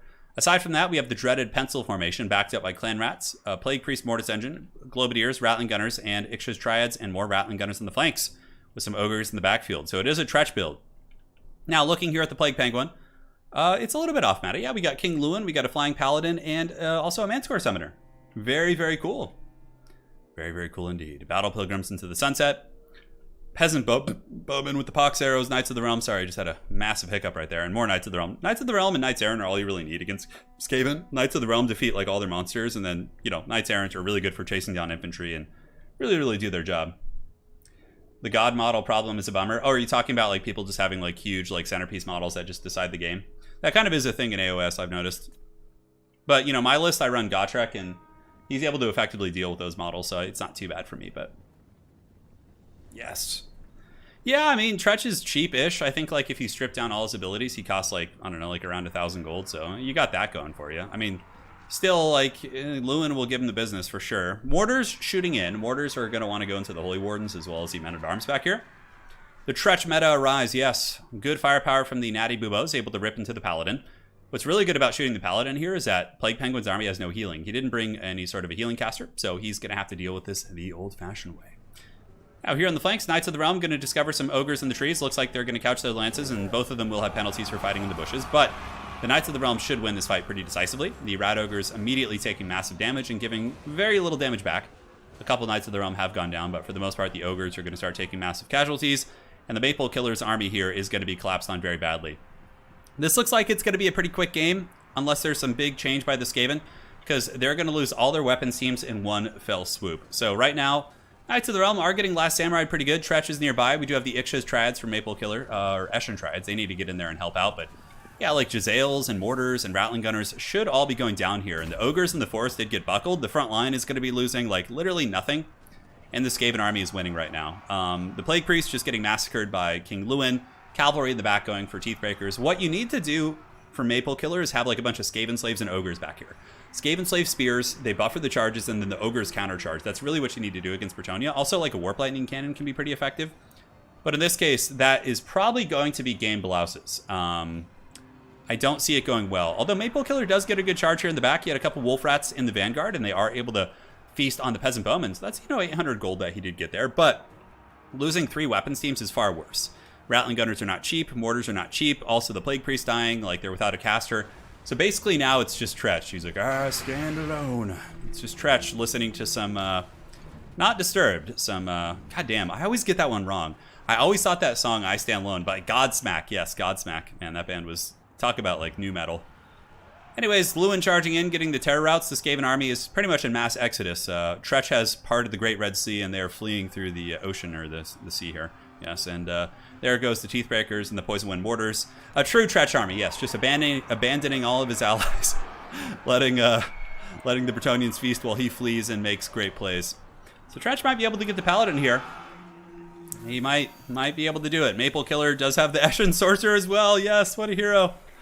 But Tretch is so haggard he can't even get an attack on the Paladin, and Lewin just continues to fly around the battlefield, just dominating the Skaven army. And now it's only a matter of time before army losses kicks in. It's basically just cleanup. The dogs in the back are going to be running, but the Bretonnian Knights have their sights on them, and Lewin here able to get terror routes, and I'm just going to have a sip of water while we go here. Like Turin said, though you can plan ahead if you get your benefits. Yeah, absolutely. There are ways to deal with the double turn, and now that I've gotten more experiences in Age of Sigmar, I can more effectively play around it, but it still is a feel-bad moment. Like, when I get double turns that, like, just win me the game, I definitely feel bad for my opponent. Yeah. Hey, Tretch is alive. That's true. Hadri's raises a great point here. I mean, Tretch is still fighting. He's still in this game. Many other Skaven Lords might have died, and you know why those Skaven Lords might have died? It's because they're actually good and need to be dealt with. But Tretch, on the other hand, he just keeps going because he's bad and nobody cares, and he just dies to army losses. GG. That's going to be a victory there for the Plague Penguin, and now he is our current King of the Hill with 3 wins. Who will stop the Plague Penguin? Yes. I Stand Alone always reminds me of the Prince of Persia, Warrior Within. Oh, man. Yeah, Prince of Persia was a popular game back then. See, it was a cool build by the rats, but basically the rats needed to have like some shit protecting their weapons teams. Like a couple Skaven slaves back there with like more rat ogres defending them. And also the double caster, like the Plague Priest plus the Eshin Sorcerer is a little bit janky. I think you just like pick one or the other and just get more stuff. GG, well played. Thank you for coming, Maple. We'll see you next time. I'm sure he'll be back and stronger than ever on our next stream, and the rats will be here once again. Yeah, Skaven have had some back and forth victories. Let's see what Maple Killer has to say. Looks like he might be timing something. Heraldier, welcome. I just tuned in. Yeah, you enjoyed that one? It was fun.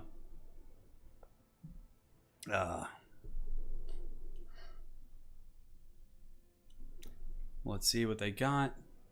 The Plague Penguin. The Maple Killer. It's here. So Menefis in chat saying, regarding the double turn discussion, Games Workshop uses this. This isn't I go, you go to advertise Kill Team. They know it's a terrible way to structure a war game, but they keep doing it anyways. Yeah, it's like, I've heard the argument too about double turns that like, oh, it averages out, you know, over the course of the game, like, yeah, like you'll get double turns too. But I've had games where somebody literally gets like all the double turns, and then like on top of that, you know, like they might get their double turn later on, but then they're already just crushed so badly they can't come back. Yeah. Caleb, welcome to the stream. I'm doing great. Thank you for asking. Doing good. Doing pretty good. So who will challenge the mighty Plague Penguin in the next game? Who among you will claim the sword from the stone and battle the mighty Penguin, who has dispatched many great foes today? We'll find out. Man, is somebody in chat talking about burning CDs? Holy shit. Ah, the Slanesh bots. They think we're not watching. Unwanted commercial spam. Yes, yes. Good job, Melody. Good attack there, slaying the foul Slanesh bot. So, yeah, anyone's welcome to join. Unless you played, of course, earlier. We have to give some folks a chance. Dude, the bots are just ruthless. Yeah, they're coming in greater numbers. I stand alone. Exactly, Dunder Jones. Yeah, exactly. I agree with you, man. The lobby might be bugged. We do that have that happen quite a bit in these games, unfortunately, because a lot of people try and join at once, and sometimes it'll like freak out the lobby. Creative Assembly's potato lobby system can't handle it. Oh man. Yeah, they're trying their best here. Trying to get in there. What kind of bots are these? Okay, yes. So these we have a couple bots. We have the casino bots that raid our channel, and we also have the hot girls and boys video chat one, which is the one that just raided us just now. Yeah, there's a lot of variants for sure. Yeah. Wesley, it also really depends on the army you're playing. Like, some armies don't mind. Like, more durable armies, I feel like, don't suffer. But if you're like a glass cannon army and you get double turned, like Cities of Sigmar does not like getting double turned. All right, we got Michael Ziggs. He is here. He's got some sort of a tortoise as his icon. The map here is going to be... Is Volksgrad a good map? I can't remember. No, that map sucks. That's like one of those ones that used to get on ladder in game 1 and be like, why do I have to suffer this? The Golden Colossus. The Golden Colossus. Swamp of Terror is an interesting one. It does have some kind of unfair choke points, though. All right, we're throwing a meme map in there.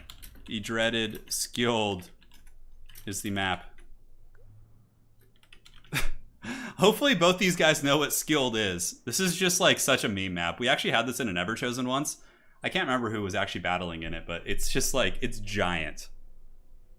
You know what? Skilled is so bad because people just camp the high ground with artillery. Ugh.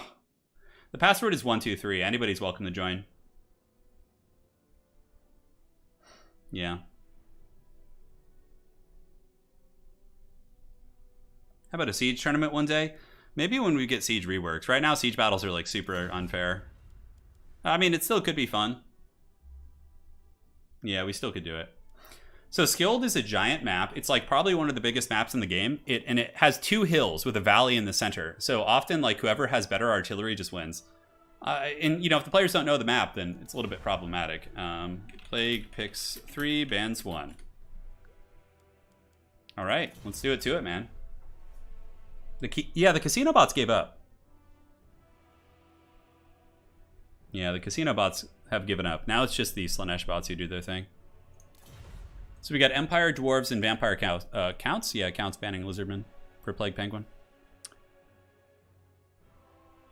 Yes, good, Anakin, good. How about a siege rework one day? Yeah, well, when the siege rework happens, we can talk. It's over, Penguin. I have the high ground.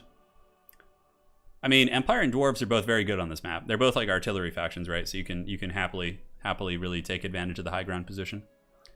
This is a bit of a meme map. We're just throwing it in for some spice. Okay, Michael gonna go Dark Elves and no bans. What an absolute chad. No bans there.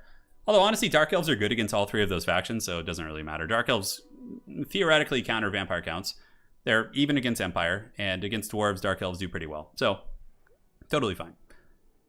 So, hopefully these gentlemen know the map. If they don't, it's certainly going to be a bit of a shock when we load in. But it's Empire versus Druki. Empire versus Druki today. Yes, good, Anakin, good. Total War Star Wars, that'd be kind of fun. That'd be cool. You could have like, what would the factions be for Star Wars? Yeah. I suppose you guys probably would know better than me. I'm not that up on Star Wars. I could tell you Star Trek. Total War Star Trek would be interesting. But, I mean, Star Trek's mostly about space warfare, so the foot-based armies would be pretty vanilla, I think, unless they really expanded the lore on some of them. Like the Federation, the Romulans, the Klingons. Depends on, like, you know, you have the Borg. But, like, you know, the Borg is pretty straightforward, right? They just have, like, their drones, really, and their cubes. You could do Total War Stargate SG-1.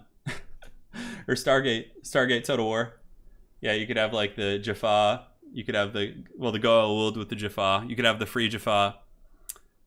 You could have the Ori. Let's see. You could have, like, the Ancients. You could have the Stargate Command. Yeah, it probably wouldn't be that good. Definitely not worth pursuing. Closest you'll probably get is Total Wars as the old Empire at War Games. Yeah. Total War Warcraft could work, but yeah, Blizzard would never allow that to happen. Blizzard is just such a they're just gone into the pits, man. I feel bad for like Blizzard employees who still work there who like want the glory days to come back, you know? I'm sure there's some great people working there, but man, oh man, Blizzard has just been crapping it with their games lately. Although I heard the Diablo remaster was fine, but I think, didn't they outsource that game? I don't think Blizzard even did that in-house. Oh yes, the Ferengi. Star Trek, yeah. There's a lot. Lord of the Rings Total War would be sweet. Yeah, absolutely. Elder Scrolls too. Lord of the Rings Total War would be so cool. Yeah, you could really flesh out the factions there, I think.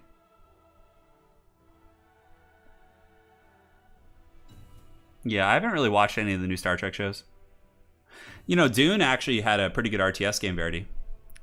There was a Dune RTS game back when I was a kid, and it was really good. It was incredibly fun, actually. So there already is like a bit of a precedent for that for the Dune RTS. To like make it into a base building game and things like that. Human Boy, do a 6-hour stream? Nah, man, I'm too old for that shit. That's your jam, dude. My old man hands can't last that long. I like the thing is, if I'm doing commentary, I typically don't like to stream as long because my voice gets a little bit tired. But if I'm like playing a game like Campaign or Age of Empires, or like if I'm actually playing myself, I tend to stream for like 4 hours.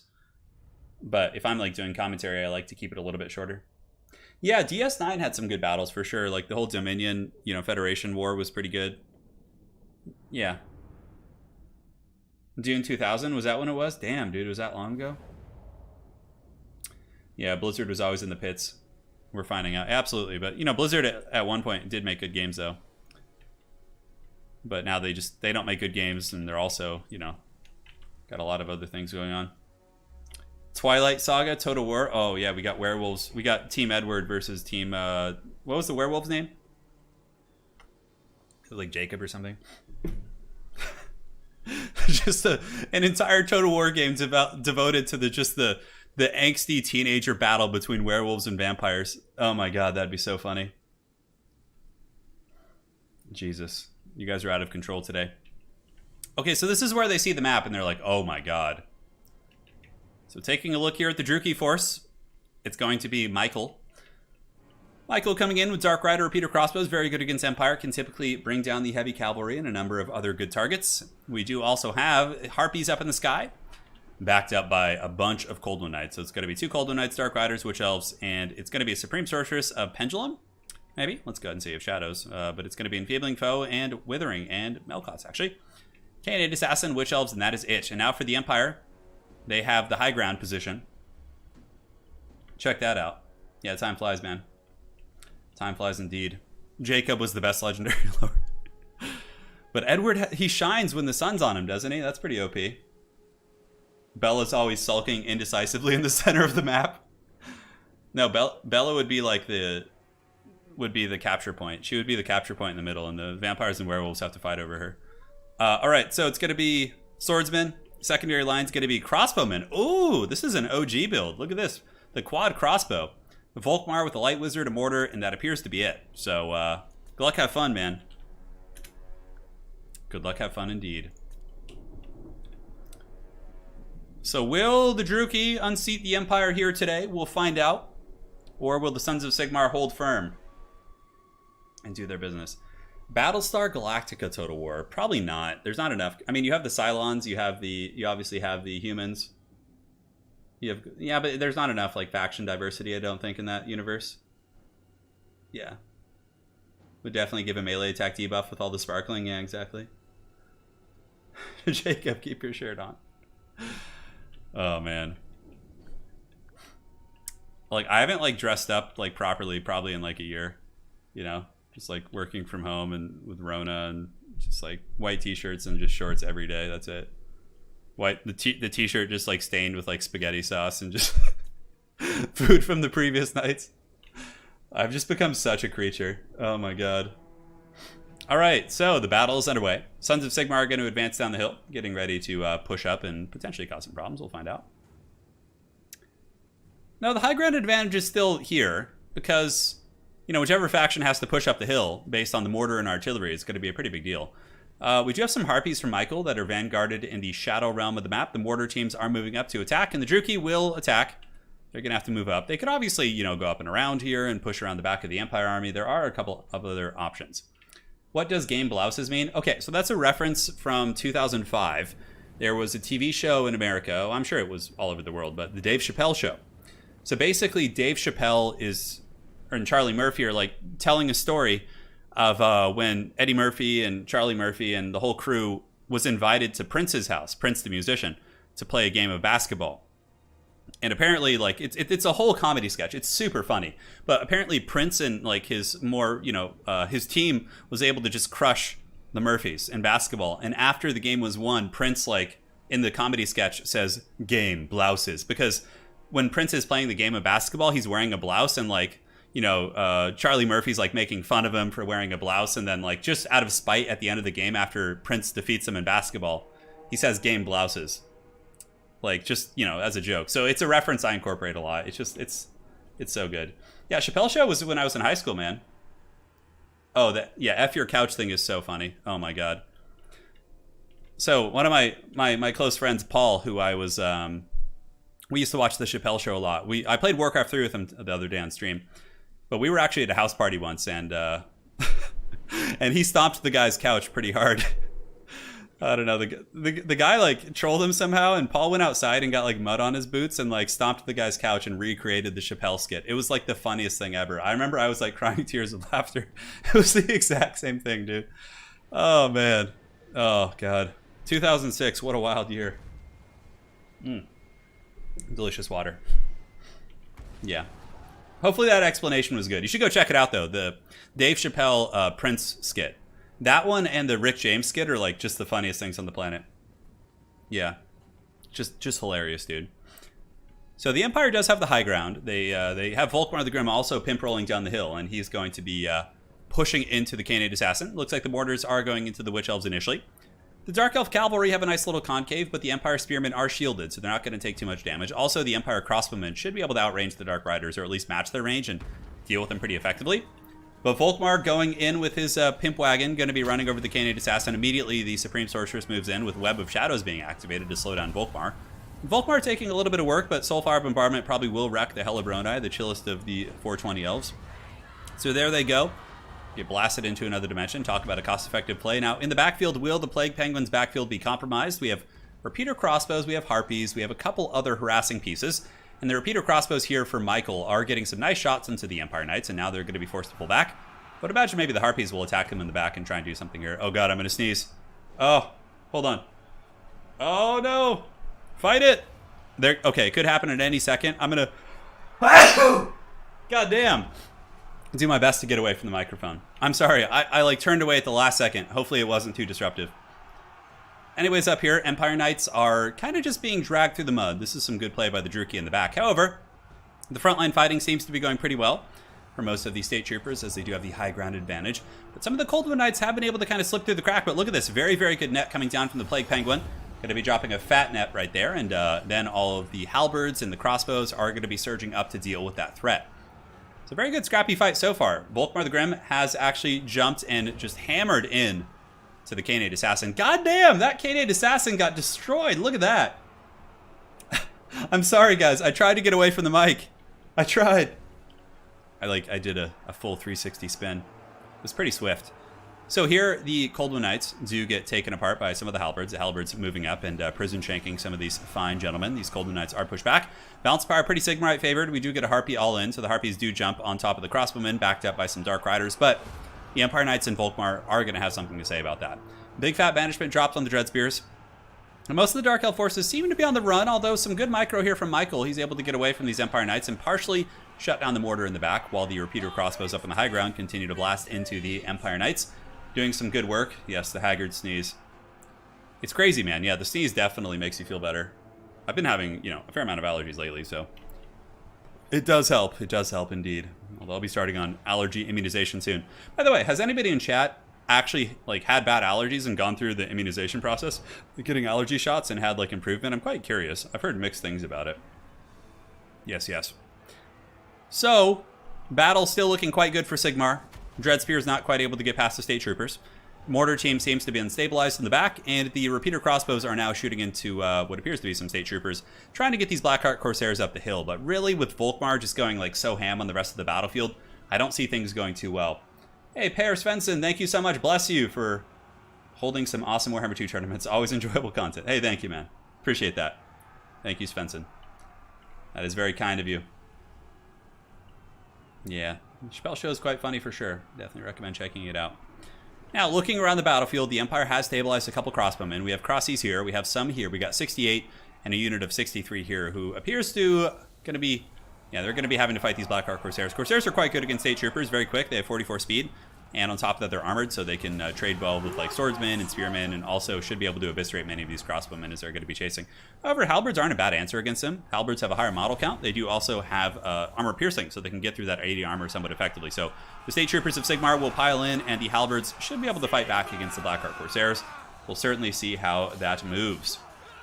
Turin, I just lived in Montana for a few years, literally burned the allergies out of me after 2 years. Well, you probably just grew out of them, yeah. My sister did get treatment, and it went well. That's good to hear. I've gotten 2 surgeries for my allergies and attempted the immunization, but it didn't work. Yeah. See, it's hit and miss. I'm kind of desperate, honestly. It's it just literally cripples my life at times. It's horrible. Yeah. We'll see. Hopefully it'll go away. If not, whatever. I can keep trudging through life. So the thing with me is I have a lot of respiratory allergies. So even if it might not sound like it, pretty much every time I'm casting and streaming, I'm I have to push really hard. I pretty much always feel like I'm suffering from some sort of asthmatic pressure on my throat and chest, but I just push through it when I stream. So there is kind of a bit of suffering that goes in tandem with my streaming and work, because I'm just always suffering.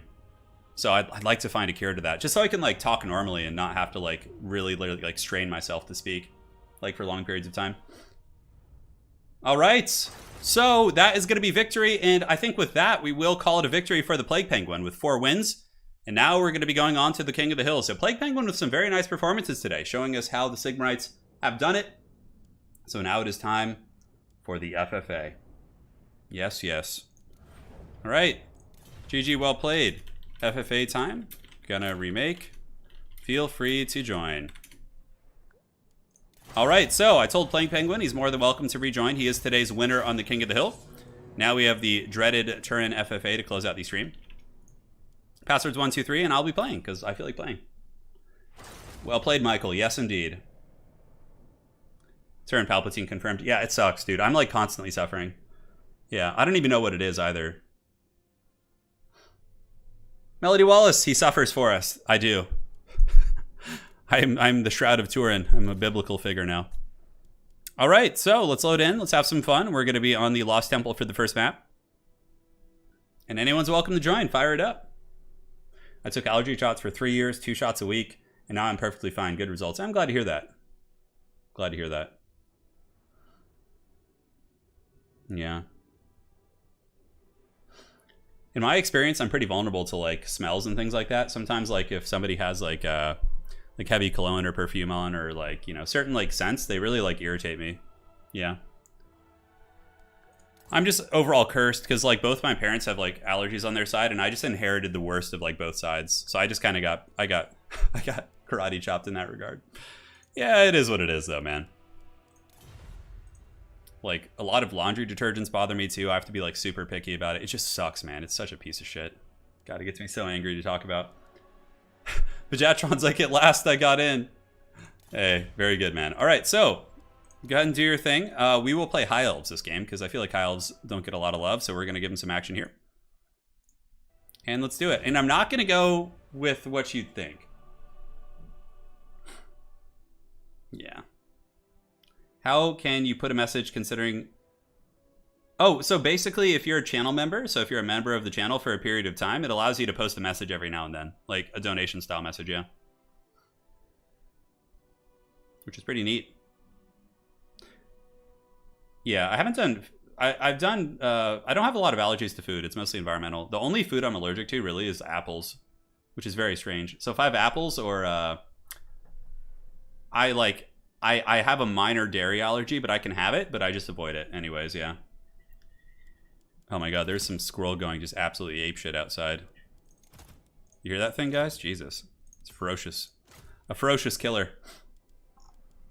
God, what I would give to be allergy-free. What I would give, man. Oh. Like, if I could get rid of all my allergies and shit, like, all of them, and my sensitivities to different smells and shit, and, like, scents, I would straight up, like, give up a foot. I would have a pirate foot. I don't even care, dude. Give me the most haggard pirate foot you can think of, and I'll take it. All right, so... Oh, that is the wrong type of caster. God damn. Looking around here. Looks fine. You guys are gonna love this. It's just time. The High Elves cometh.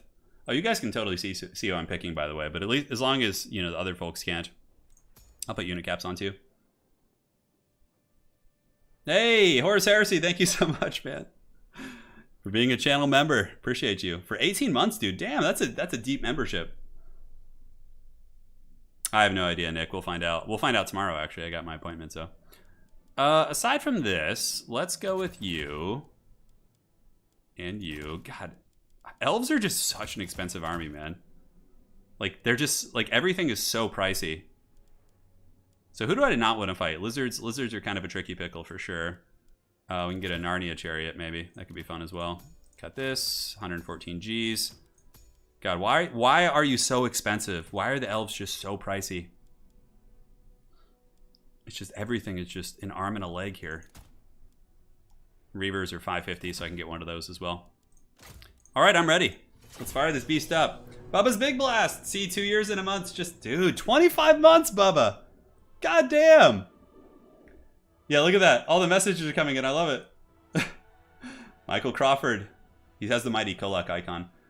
I gotta actually like update the member system. Come up with something fun. I'll have Lady Turin work on something. Well, yeah, no, tomorrow I'm meeting with so basically the doctors suspect that I have psoriatic arthritis. It hasn't been like 100% confirmed yet, but tomorrow is like the final appointment to basically make the diagnosis. And if that's the case, that could be one of the problems that's been causing my wrist problems for a long time. And I was just misdiagnosed. So we'll find out. We'll find out. Yeah. Amenephis, I know I'm playing elves and you feel inclined to root against me, but when you see my build, I think you're going to appreciate it.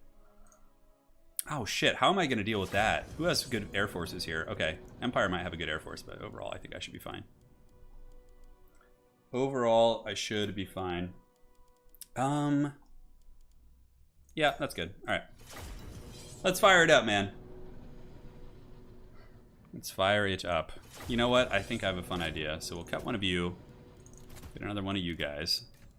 And now we have a little bit of gold left, so we can upgrade you. And yeah, we're all set. Yeah, Thomas, you know it. We're not sure, though. We'll find out tomorrow, though. Yeah, hopefully it's not the case.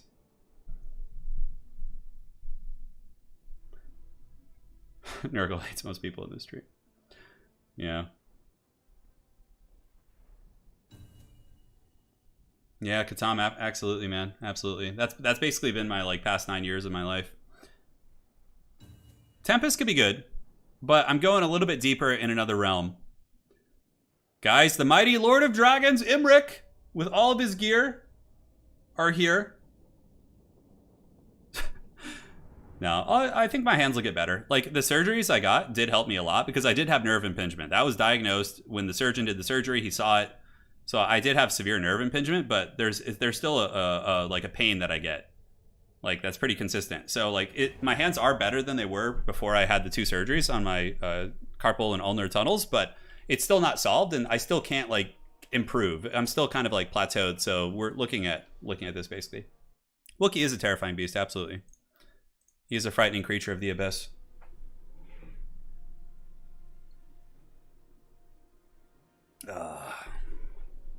Yes. Lord of the Durgans, yeah. Yes, it is Imric with Dragon Princes, the Vuvuzela. No, not Horse Rick. Dude, we're not going Horse Rick. We're going Dragon Rick. Thomas Green, I have pretty good insurance. I pay an arm and a leg for it, so... Of course, in America, we just get reamed on insurance. God, it's terrible. So, like, usually in the States, if you work for, like, a sizable company of some sort, they basically, will deal with your healthcare stuff, which is really nice. But if you're like myself and you're, like, more of an entrepreneur and you're on your own, you have to, like, buy healthcare through, like, the state marketplace. And it's just, like, it costs a fortune. Unless you make, like, like poverty level income, and then you can get really cheap stuff. But, yeah, it's brutal. All right, the Lord of Dragons is here. We have Narnia and Cavalry, so check this out. We got some Narnia lines with the Mage. We got some Reavers, Reaver Archers, and then some basic Reavers in the back as well who can ride with them. So yeah, like I like this army because even if I get attacked, I'm gonna be able to maneuver away. So Plague Penguin is here. We have the Dwarves here. I could go hit the Dwarves. Honestly, I'm just gonna kind of sit back and play it a little bit cautious and evaluate our options. Start the battle here. Who could Vanguard on me? Lizards could Vanguard on me. Empire could do like some sort of a Haggard Huntsman Vanguard, but probably not super likely. Yeah, we'll see. Yeah, like what's really crazy is like, I'll pay like $400, $500 a month for my insurance. And even with paying that amount, when I still go to the office, they're like, oh, $80 for this visit, or like, whatever. It's like, even though you pay a lot, you still have to pay when you go in. Now, if I didn't have insurance, I'd be paying like hundreds and thousands of dollars for certain things. It's pretty wild. Yeah, the US healthcare system is terrible. Yeah, it's really bad.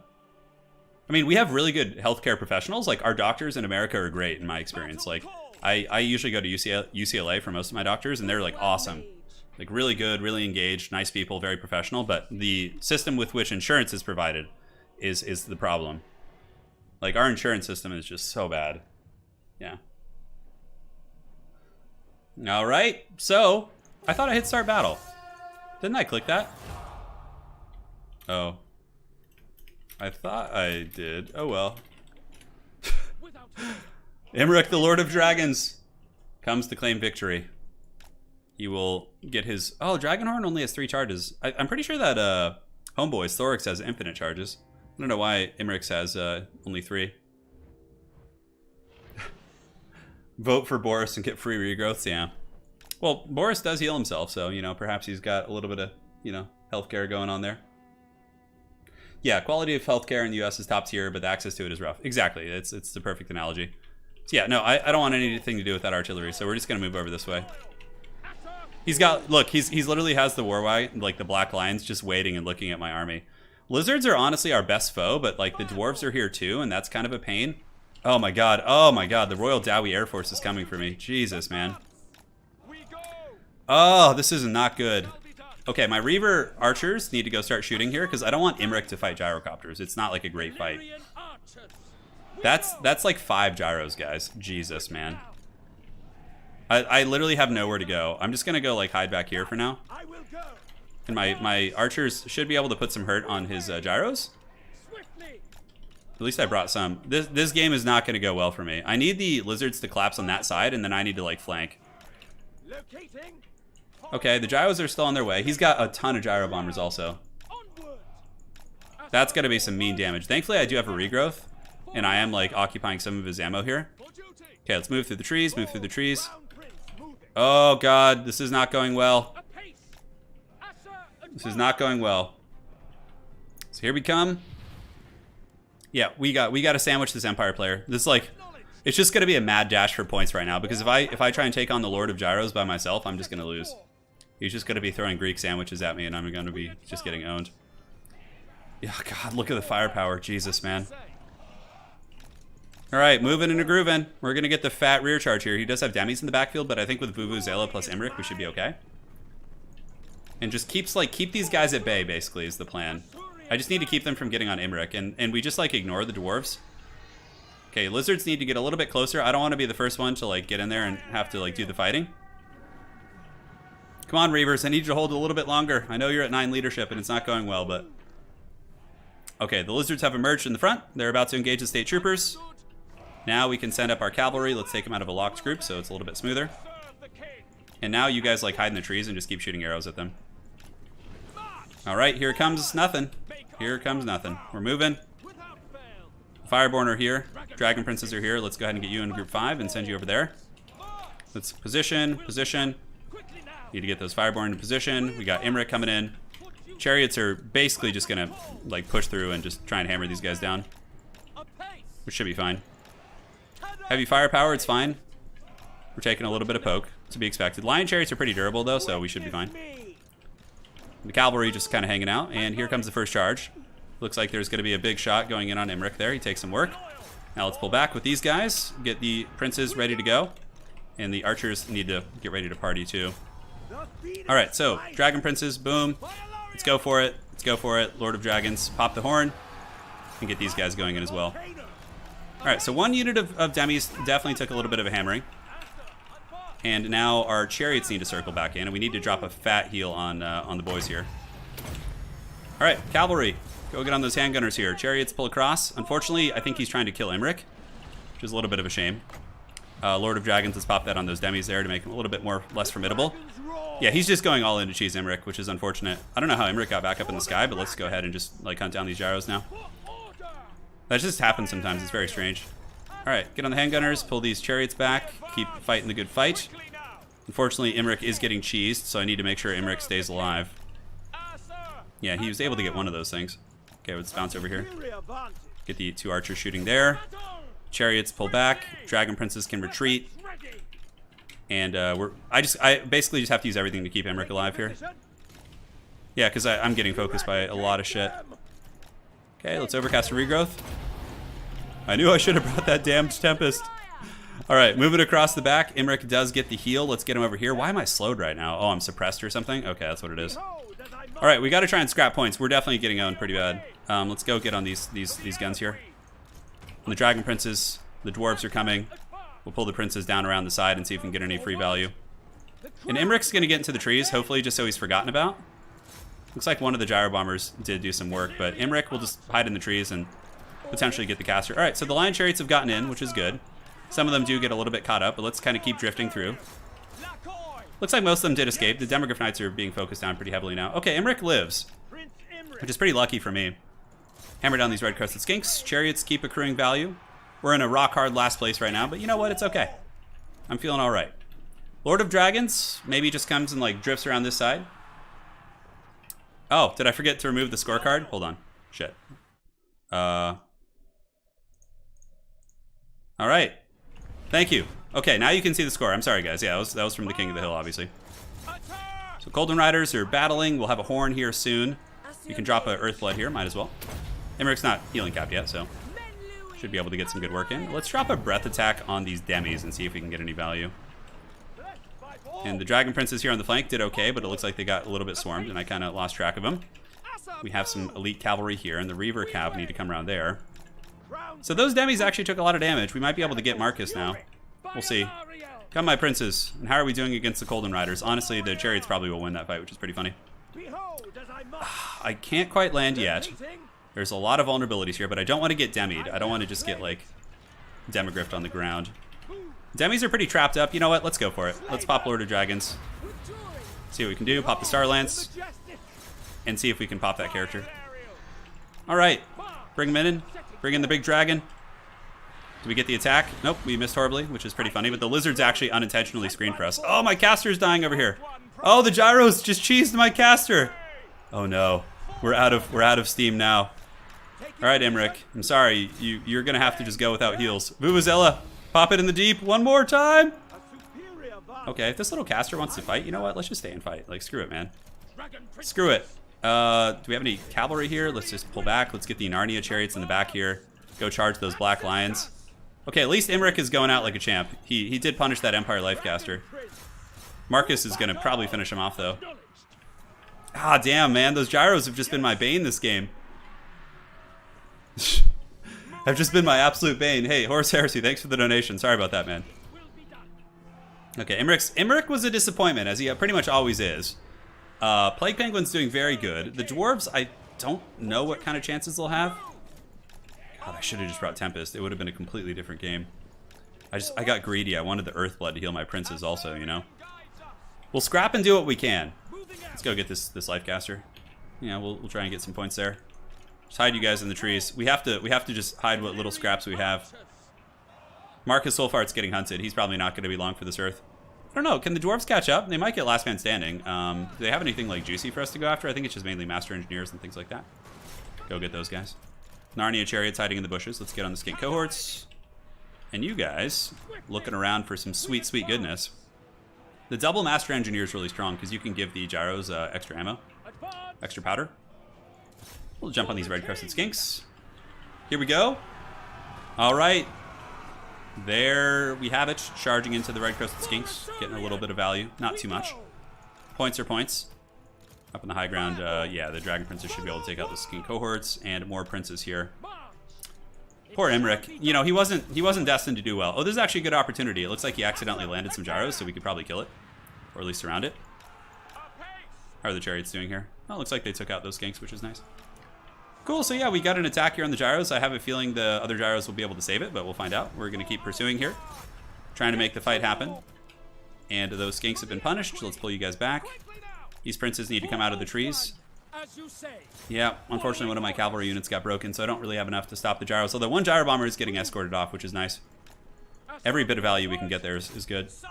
We don't have any chance of winning, but we can play Kingmaker here. Yeah, no, my build was just so terrible. It was just such a piece of shit, especially against gyro sniping. Like, I had a lot of SEMs. Yeah, should have brought Tempest. It's my fault. Alright, so what else do we want to get? Looks like extra powder is going down. We're going to hammer some of these lizards here, although it looks like Bajatron is in first right now. Out of vengeance, we should probably be helping the lizards. Although, honestly, I don't know what else I could really do to help here. I guess just charge into the back of the dwarves and get the chariots going against them as well. Plague Penguin I think still has some stuff fighting. Got a unit of dwarf warriors here. We can get a full surround on them, probably. These are dwarf warrior great weapons. Right, so let's get a little chariot action on these guys, see what we can do. Going after the mighty Dowie infantry. Looks like the lizards have completely buckled. I don't think they have anything left. We're all pretty bare bones here. Yeah, the chariots will do well against these. Maple Killer! Can't believe Tretch didn't win that fight. I know, man. I know. I was surprised you lost that. With Tretch. Of course. Yes, massive surprises. Okay, so we hit the dwarves here. Who is still around? What is this lord up here that we got? Oh, man, Marcus is still being chased off the map. That's so funny. He is still going like a true champ. These dwarvish infantry, even the basic dwarf warriors, are just not taking any shit, man.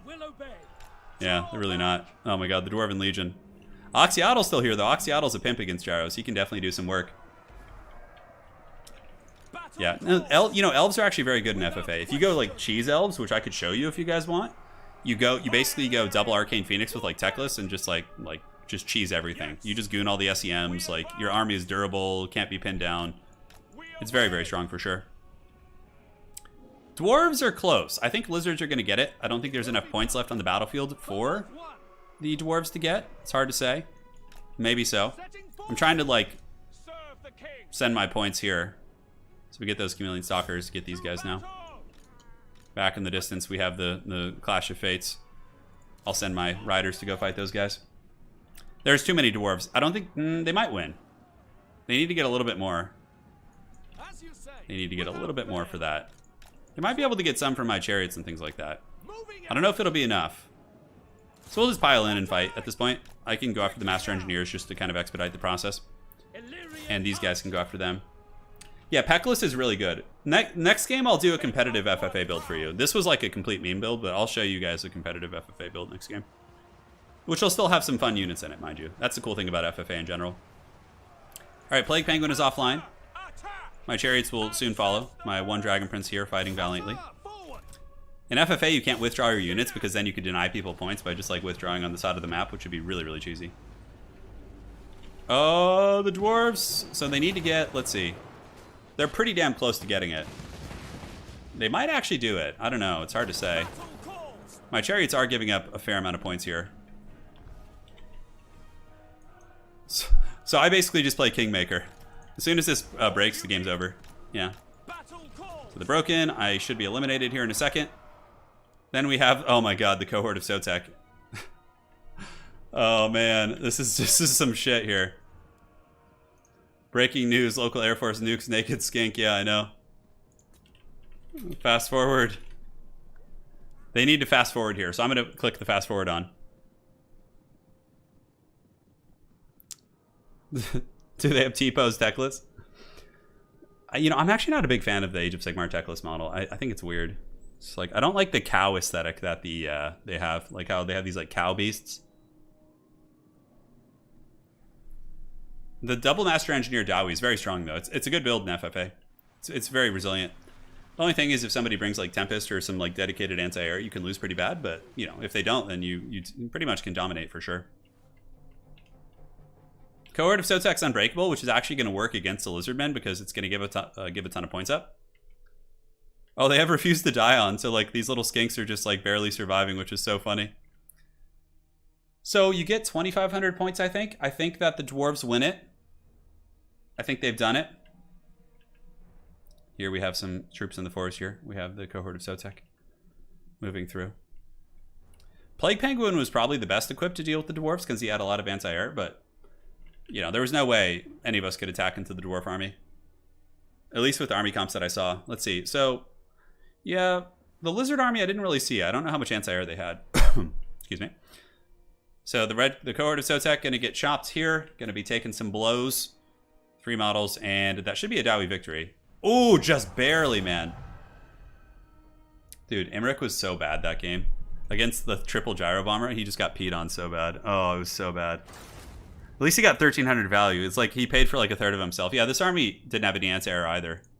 The only one who had handgunners was Plague Penguin, and he got like 2v1 in the beginning because, you know, he was like the more vulnerable target. Good micro, though. He did a good job defending his army. GG, the dwarves win. GG, well played. Okay, make room for new players. All right, so we're going to do one more. I'll do a more like heavy-duty one this game. Ooh, yeah, the Rocket Toe pools are a fun map. We'll go. Then there's Tyrion's army on top of that. Okay, very cool. I hear ya. Okay, so we got to make room real quick. GG, all of you guys. Well played. Gyros are great. They're good. But I mean, honestly, like if somebody had brought some anti-air, it wouldn't. It's not really that cheesy. I mean, you can deal with it for sure. So you guys go ahead and join up. We got 4 new spots, and we got Professor Pone in here. I'll do a better build now. I'll do something a little bit. But I don't know. Do you guys really want to see like competitive builds? Like I'd rather like FFAs for having fun. Let's go with Pone is like stuck right now. He might need to rejoin. Testing. Yeah, he's like kind of stuck loading in here. You might need to rejoin. $20 for a Wood Elf win. Okay. You got me sold. Pone's gonna have to rejoin. Hey, Pone, try and rejoin, buddy. I'm still gonna have some fun with it though. It's not gonna be like purely competitive. Wood elf. Army blocker. I don't know what my foes are yet though, so I'll hang tight for a minute until we get someone in here. Yeah, Pone, your game was like frozen, so you just need to rejoin. The Wood Elf Christmas Rush. Okay, Pone's back in. Anybody's welcome to join. First come, first serve. Grudges have been satisfied. Yeah, the Gyro Air Force was McGrudging it.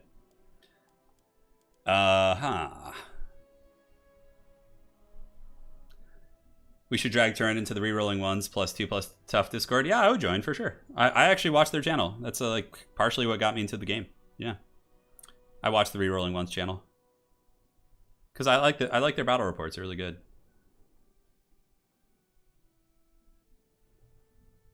Yeah, Oxyotl. Pajatron, you did great, man. You almost won that game. It was really close. I'm going Wood Elves this game, so we're gonna see what we got. Oh, I know what Wood Elf schemes you're up to. Straight Jack in my strat, says Pone. He's going Tomb Kings. Got a lot of fun options here. It's a big ass map too. Maybe we should do one that's a little bit less chungus. Although, yeah, it's a fun map. Mass Eagles. Yes, the Eagles come. We're on the Cavalry beta, so if you guys want to join, you need to be on the Cavalry beta. And that's that. Hey, Pajatron, great game, dude. All right, and we got Trogdor the Flatulent here as our last champion. Okay. So we got Chad Gibson, of course. That looks fine. I gotta put unit caps on to make sure nobody cheeses. Okay. This should be very interesting. Yeah, nobody was prepared for the gyros either, except the Empire. And then you and I 2v1 the Empire. So then our real tool for stopping them was gone.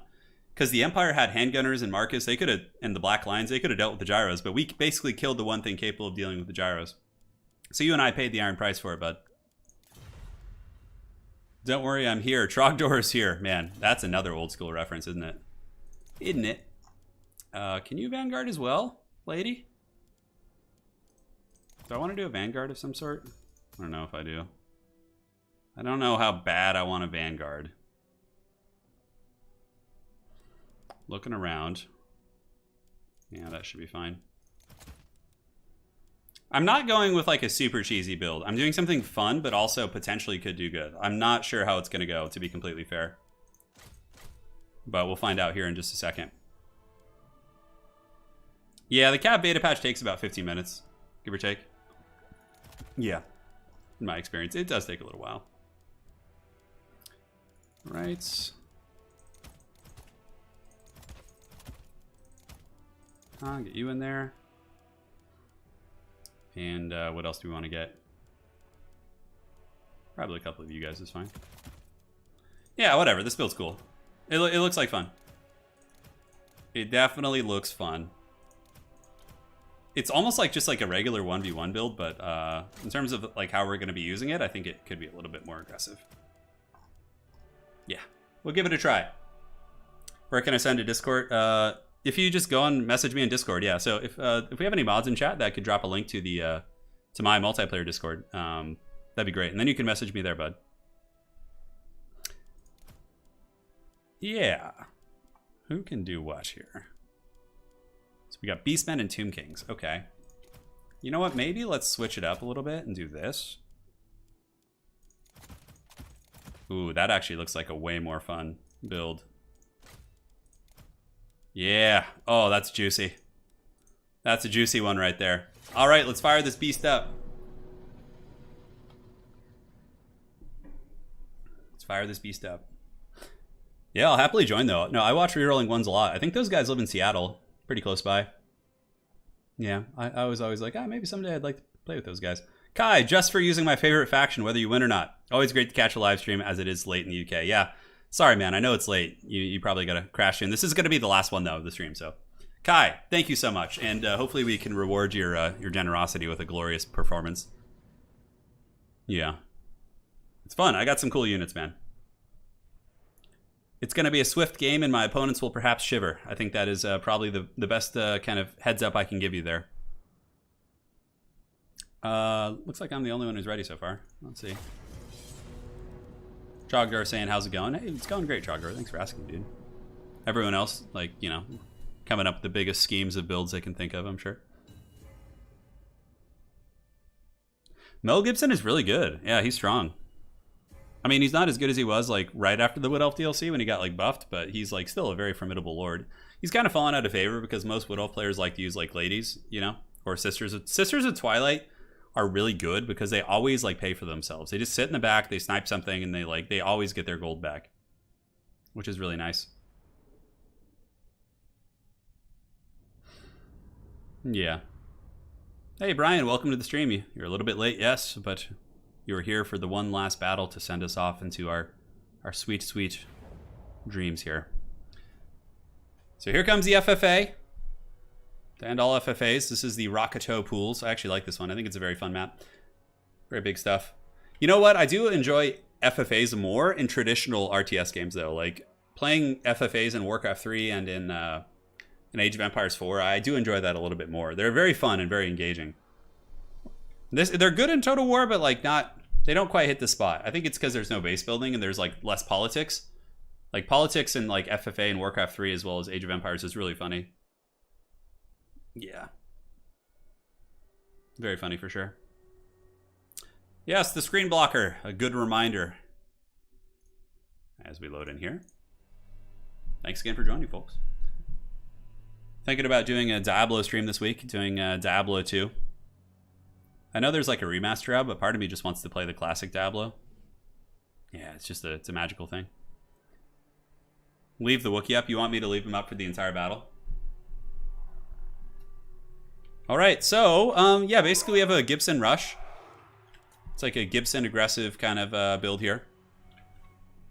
So as far as our opponents go, there's not enough of a delay. You guys better not be watching the stream because then it's going to ruin my whole Vanguard shenanigan here. So let's hope for the best. So looking over here, what do we got? We can go back here. Can we actually deploy there? No, we can't. Okay, so the buffer zone is a little bit tight here. I guess I could go up on these hills. Oh man, it's very strange. Like, where can I deploy? You see, I can't quite go right there. All right, so let's do this. Got Mel Gibson. We got the Branch Wraith. We got the Shivering Shards of Shivering Goodness. Then we have Stagnite, and each of them can be teamed up by one of these guys. So these guys can just be like out here. All right, that should be fine. All right, you guys ready for this? No, I haven't played D2 Resurrected. Turn your hands, don't play Diablo. I know. You know what's been punishing my hands is League of Legends. I started playing a little bit with my wife because she's pretty good at the game and she likes to play. So I used to play back in the day, but that game's hard. You have to click so much. You can play the classic graphics on the new game just by pressing G. Oh, that's cool. Pretty cool implementation. Oh shit, Mel needs to be with the main army. Okay, he's good. Now, hopefully they're not screen sniping, because otherwise they're going to know I'm vanguarding, and then like Beastmen could vanguard on top of me and I basically just die, which would be very depressing. Don't you guys do it, I swear. I'll be so sad. Wow. Really? They're here? Look at that, he instantly charges me. Oh no. Okay, pulling back. I think we're okay though, because like we have a scarier force of here. Okay. Wow, like everybody literally decided to fight. We're getting a lot of points though. This is actually really good for us. The Empire, I think, was expecting this and like basically got in position for it. My Glade Riders here got punished by the main Beastman army, but I also punished the main Beastman force here. So we got a couple of those Centaurs down.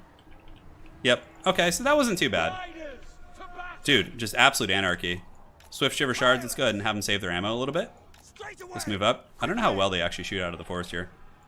We're going to move up here, pull back these Swift Shiver Shards, get the Great Stagnites moving, and the Beastmen forces have been pushed back here. Okay, so it's countercharge, Mel Gibson, get in there and charge as well. Let's drop the Hounds of Orion right on top of that blob. That should do some thick damage. And obviously the Dryads get punished pretty badly, but, you know, it's okay. Karl Franz over there doing his thing. Once the Stagnites get the charge, Empire Knights will melt very, very quickly. All right, so let's keep moving these guys over here. Take off fire at will to save ammo because it's not very cost effective to shoot at Empire Knights. And we have a couple Outriders here, actually. Okay, so let's move up and see if we can focus down those Outriders. Keep moving up with the main force. Get the Stag Knights to chase down the Empire Knights there. Did they shatter? It looks like they did. All right, that's great. God damn! Yeah, everybody just wanted some of that Empire booty here. All right, Swift Shiver. Let's shiver all over them. And drop the Hounds of Gibson here. Let's go ahead and push up. Can have you guys go after the Beastmen casters there. And the Swift Shiver Shard's just destroying the Outriders, man. That's some brutality right there. They hit really hard. They just have short range is the thing. Mel Gibson, who is the next biggest threat? Trogdor is getting a lot of points, but he's basically eliminated from the game. So I think we need to start going after the Beastman player a little bit. Yeah, let's position. Get the Dryads moving up and swarming on all directions. Dryads back here have gotten on them, and we can get Sylvan Knights to go like hammer. Yeah, it looks like, what do we have back here? Some wild Beastman Gore Herds? Okay. Cool, so Mel Gibson's just throwing spears. Could get a little bit more entrenched. Let's go get that Empire Captain, get some points off him. Dryads, just keep chasing. Keep going. Ooh, you better watch out. That Empire Caster is a little bit of a target right now. I'm going to actually rip a volley and see if I can get him. Oh, he juked it. Man, what a champ. Okay, it's fine. We got to be smart with our ammo, though. So how are the Stags doing here? It looks like Sylvan Knight's able to clean up the scraps behind us, just making sure there's no Haggard Beastman flanks. Okay, there's Centaurs with Great Opens coming, so let's go hammer them down. Mel Gibson, let's get you in Group 5 and have you go after the Bray Shaman. And now we can just form ranks, kind of protect our archers. This is a Luminarch of Hysh. Oh yeah, we got to focus that down, damn. Luminarch should die pretty quick. Only's got 60 armor. Ooh, look at that Luminarch get melted. And Mel is coming for that Bray Shaman too. That guy better watch out. Just keep hunting Beastman forces, Dryads. Doing a great job. Professor Pone's coming in the distance, but he's pretty far away. Fashionably late Tomb Kings, yes. That Luminarch has to be taken offline.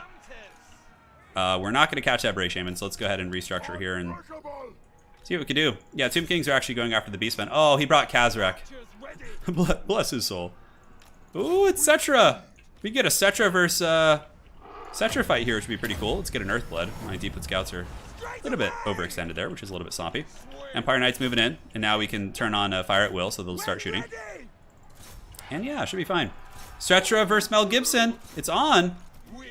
Our Stag Knights need to come back. They can just reroute over to the battlefield. And in the meantime, the Swift Shiver Shards are just, kiting back. Oh, there's going to be some witchcraft here. Stag Knights, let's go after you. What the hell is that? Like some weird vortex ability or something? Okay, well. Anyways, let's rip a big volley into Cetra. It doesn't have a ton of armor piercing, but Swift Shiver Shards still do have good stopping power. Also, great Stag Knights have found him, and Mel Gibson's right on top of him. So, we don't need to use Horn of the Wild Hunt at the moment. Let's just pull back and across. We might just kill Cetra here, honestly. Pull back. Some of the archers are embroiled in melee, which is very clunky. Orion's doing some work, and Wrath of Betrog going down. Very nice. All right, so let's go after him. Go after him. We drop a heal here on these characters. And the Paladin going in. Wow, very, very aggressive. Orion just hunting the beast. Horn of the Wild Hunt, we'll sound it. Looks like there's about to be some charges. Let's save the ammo here. Move up and just start blasting some of the state troopers. And that not Paladin, that Empire Captain should pay the price. Yeah, the Tomb Kings are emerging from the hills. Quite scary for sure. Looks like they're in trouble. Swift Shiver on the face of those spearmen there. Should make them go down pretty quick. Let's reposition. Lost Sylvan Knights. We're actually getting shot by Ushapti Great Bows, I think, from somewhere. And how are the... Oh, we still have a full unit of Dryads. That's nice. Great, so we've broken that position. The Empire Caster here is sitting still, so let's see if we can get a good shot to its face. Oh my god, look at the range on those shots. Oh, yeah, look at those Swift Shivers. And the Stag Knights come in for the steel chair kill. Very nice. I'm saving these like bombardments for late game, by the way. So what do we have? Yeah, Ushapti Great Bows up in the hills. Mel Gibson needs to just go get dirty and just push them. So we've done pretty well on points. The Slanesh bot's quite persistent, I know. Let's get the Stag Knights across. I actually really like Stag Knights. I feel like they're quite good. And Swift Shivers, what do we want to be shooting at? Looks like the Tomb Scorpion's coming up from Pone, or maybe pulling back. It's a little bit hard to tell. Shooting into the trees here is tricky. Let's shoot. Are those Ushapti summons? Can't tell. Okay, let's just keep moving up. Send the Great Stags in. They can just massacre these Ushapti here. Mel Gibson, just keep hunting down Professor Pone's stuff. Go after the Tomb Scorpion for now. And yes, now these Ushapti should pay the price. Yeah, they're not a summon one, so they should die to the Stag Knights pretty quick. I mean, they would die regardless, but... Earthblood. Swift Shivers, is there anything I can shoot at? Let's just kind of scoot up and save our ammo. We'll keep some Dryads kind of backing them up. And those Ushapti are melting to the Stag Knights. That light wizard did, he got popped pretty good. Let's go jump on you. And do we have any, yeah, little hounds of Gibson there? Should be able to do some nice damage. Orion coming in, takes down a new Shopti on the charge. The hounds do some really good damage actually to that bunched up formation. And I'm just gonna save my ammo. Like, I don't need to use it here. Yeah, Shopti are down. Now it's time to just punish the Tomb King's cavalry, or not cavalry, excuse me, their archer corps. So Pugnabone is the next threat. Let's finish off some gores if we can. All right, let's go hammer these guys and then pull you down and under. I come from a land down under. All right, Orion, keep going. Horn of the Wild Hunt, sound it. Yes, the horn sounds in the deep. Orion keeps going after these guys, and we can drop a little bombardment on them to be cute here. They're probably going to dodge that, but overall, we got all the Stag Knights right where we want them. Swift Shiver Shards are in good shape. Let's save them for the Beastmen. Move you guys up. Over here, we need to actually degroup this so it's a little bit better. That's a shit ton of points, though, right there that we're getting. Like, just massive amount of points by killing all those Great Bows. You know what? Maybe we just pop these skeletons in the back to try and, like, free ourselves. Cetra's coming into play. Is our Branch Wraith nearby? We can drop an Earthblood here, too. It's going to be an overcasted one. All right, let's get back with our stags. We don't need to, like, lose them in some grindy, ugly fight. Can we get this way? Swift Shivers. Let's just focus the Ushapti a little bit. That should be a nice little volley. Orion comes back and across. And Dryads can fight the Khazrak. All right. Man, we got to, like, find our way out of this. This is kind of a weird position. Yeah, just keep focusing them down. Mel Gibson, we can just ignore the Beastmen. We do have a Pendulum, too. All right, dropping Pendulum. Hopefully that'll clean out some of the spears and make our escape a little bit more fluid. Nice Pendulum there. Cool. All right, so yeah, the Scorpion's causing problems here. Maybe we can kill it with the archers plus the other tools we have. Come on, Mel, get in there. We got the hounds. Could drop it. Might do a little bit more damage than it's worth. Orion, get the kill. The stags are a little bit trapped now, but hopefully we can push away with some of them. Tomb Scorpion's almost dead also. The Dryads in the back, I think, actually killed Homeboy there. Oh, come on, stags. Come on, Sylvan Knights. Get Cetra. Show him the antlers. Give him some of that sweet Christmas. All right, so we're giving Cetra the Christmas treatment. Looks like the Tomb Scorpion has fallen. We can drop another heal here to heal up Mel Gibson plus our other tools. Tomb Scorpion is down for the count. Ushapti Great Bows seem to have gotten back online. We'll get some Swift Shiver Shards, and it looks like Cetra has finally fallen. And you guys can kind of squeak by there. Some spears. Go after those Ungor Raiders, I guess. The Ushapti Summon being used by Pone. It's getting real spicy. We can just kind of run away from it. How's this looking here? Dryad's doing pretty good. I think we're too far ahead on points. I think we're in good shape. Let's go get that Tomb Scorpion. That's just a shitload of points that we can very, very easily get. Pull some of you guys back. And secure. Wood Elf Doggo's OP, I know. Give me that Tomb Scorpion. Orion will get there eventually. He's got pretty good speed himself. Moving away. Most of Pone's army's crumbling. We can send some Dryads to fight. Sylvan Knights, how much value have they gotten so far? 3,000. God damn, dude. That's so good. Sylvan Knights should just dunk on these guys. They will lose some models, but they do have 90% resist against these units. So I want to use an Earthblood, not yet. Let's get these Sylvan Knights in the back. They can charge into Forest Toddbringer. Can charge Toddy, Horn of the Wild Hunt. And now it's time for an Earthblood. Yeah, it looks like they're going after my Sylvan Knights, so we'll get that fat Earthblood. Oh, man, look at the Stag Knight's damage on Toddy there. And Orion afterwards. Jesus, man. That was a 1-2 punch if I've ever seen one. Pone's summons are still chasing us. We'll just kind of run away from them. Toddy has no more ground-based forces. Okay. He has no more. All right, great. Yeah, and vanguarding an Empire is certainly an exciting option. I think the Beastmen had the same idea. Both of us, like, lost shit to, like, wild Vanguard shenanigans. Okay, so just kill these spears and looking around. I think he's got a real Ushapti unit over there, which should be fine. Orion has gotten 3,000 value. Stag Knights, 3,000. These ones have gotten... Wait, did they both get 3,000? Damn, they're all over 3,000 value. Crazy, crazy good. All right, let's move it up. Let's go hunting. Dryads, do your thing. Without units on the ground, the Empire is going to have problems. Ushapti are making their way across the map. We'll go meet Toddy. Although Toddy's leadership is 47, we could actually just run from him and let him just terror out himself in the sky. Without units on the ground, he takes a constant penalty, which is really funny. Yeah. And he's going to catch us, so he'll be able to get his last stand. Let's send some stags to go get that stupid Bray Shaman. Pugnabone has been so scrappy with his Bray characters. They just have not gone down. You think those are free? Ain't nothing free, homie. Alright, so now we can turn around. Should be able to pin him in here. We have the horn, we don't. And now he's taking some work. We have some ammo if we want to rip it. Pone's dreaded Ushapti emerged from the bushes. And we need to finish off Toddy. I don't know how good Hawk's Talon would actually be against those units. The Wild Hunts. This is how I like to play Wood Elves. I like to just play them like Rushy with like Orion, and it's actually pretty functional. It can work okay. Alright, Stag Knights, get in there. Melkos is down. Toadbringer will be back in a moment, and we'll let the... I wonder if these Stag Knights can finish off that Bray Shaman. Let's watch. Oh yeah, here we go. So 700 HP. Ooh, down to 360 on the charge. Nate, that thing takes a lot of damage. Stag should be able to get it. Alright! GG! Damn.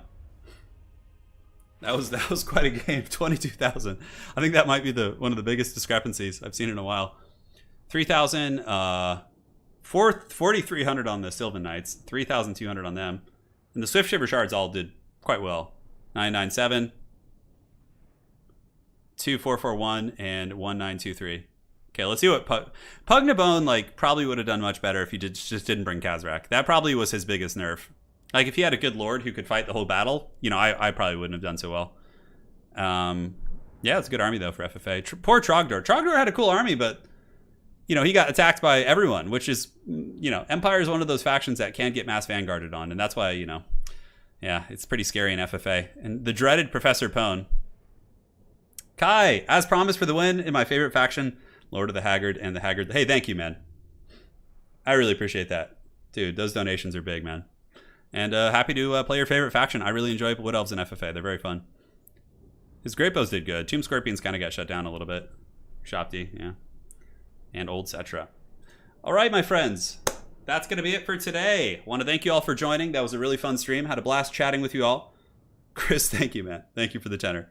Congrats on the win. Yeah, it was good. It was. I mean, the poor Empire was just surrounded and fed, and the Beastmen also lost like 3 really good units on Vanguard against me. So I was like gifted that game. I played fine, but the Vanguard, like the free Vanguard stuff I got, plus like the Beastmen's, like I just got to feast on the Empire backline. So yeah. So let me go ahead and get you guys a Discord link before we close things out. 1 second. All right, so looks good. Here you go. So join up. If you wanted to message me about the tabletop stuff, you can hit me up in there. But thank you guys for joining, and man, thank you everyone for donations and members today. You guys just went apeshit, so really do appreciate that. I might stream tomorrow. I'm not sure. I might just do some videos, but nonetheless, we'll be back. I'll be back. Yeah, a lot of good games today. We had some really good scraps. No Kings really dominated today. But it was the Plague Penguin, of course, won the stream. He got 4. He had the best performance, but most people were like trapped around 2 wins, which is really, that makes for good FFAs for sure. FFAs, excuse me, King of the Hills. All right, that's it. Take care of yourselves. Spend some time with your loved ones. Pet your pets. Feast like the heathen kings and queens of old. And until next time, you guys take care of yourselves.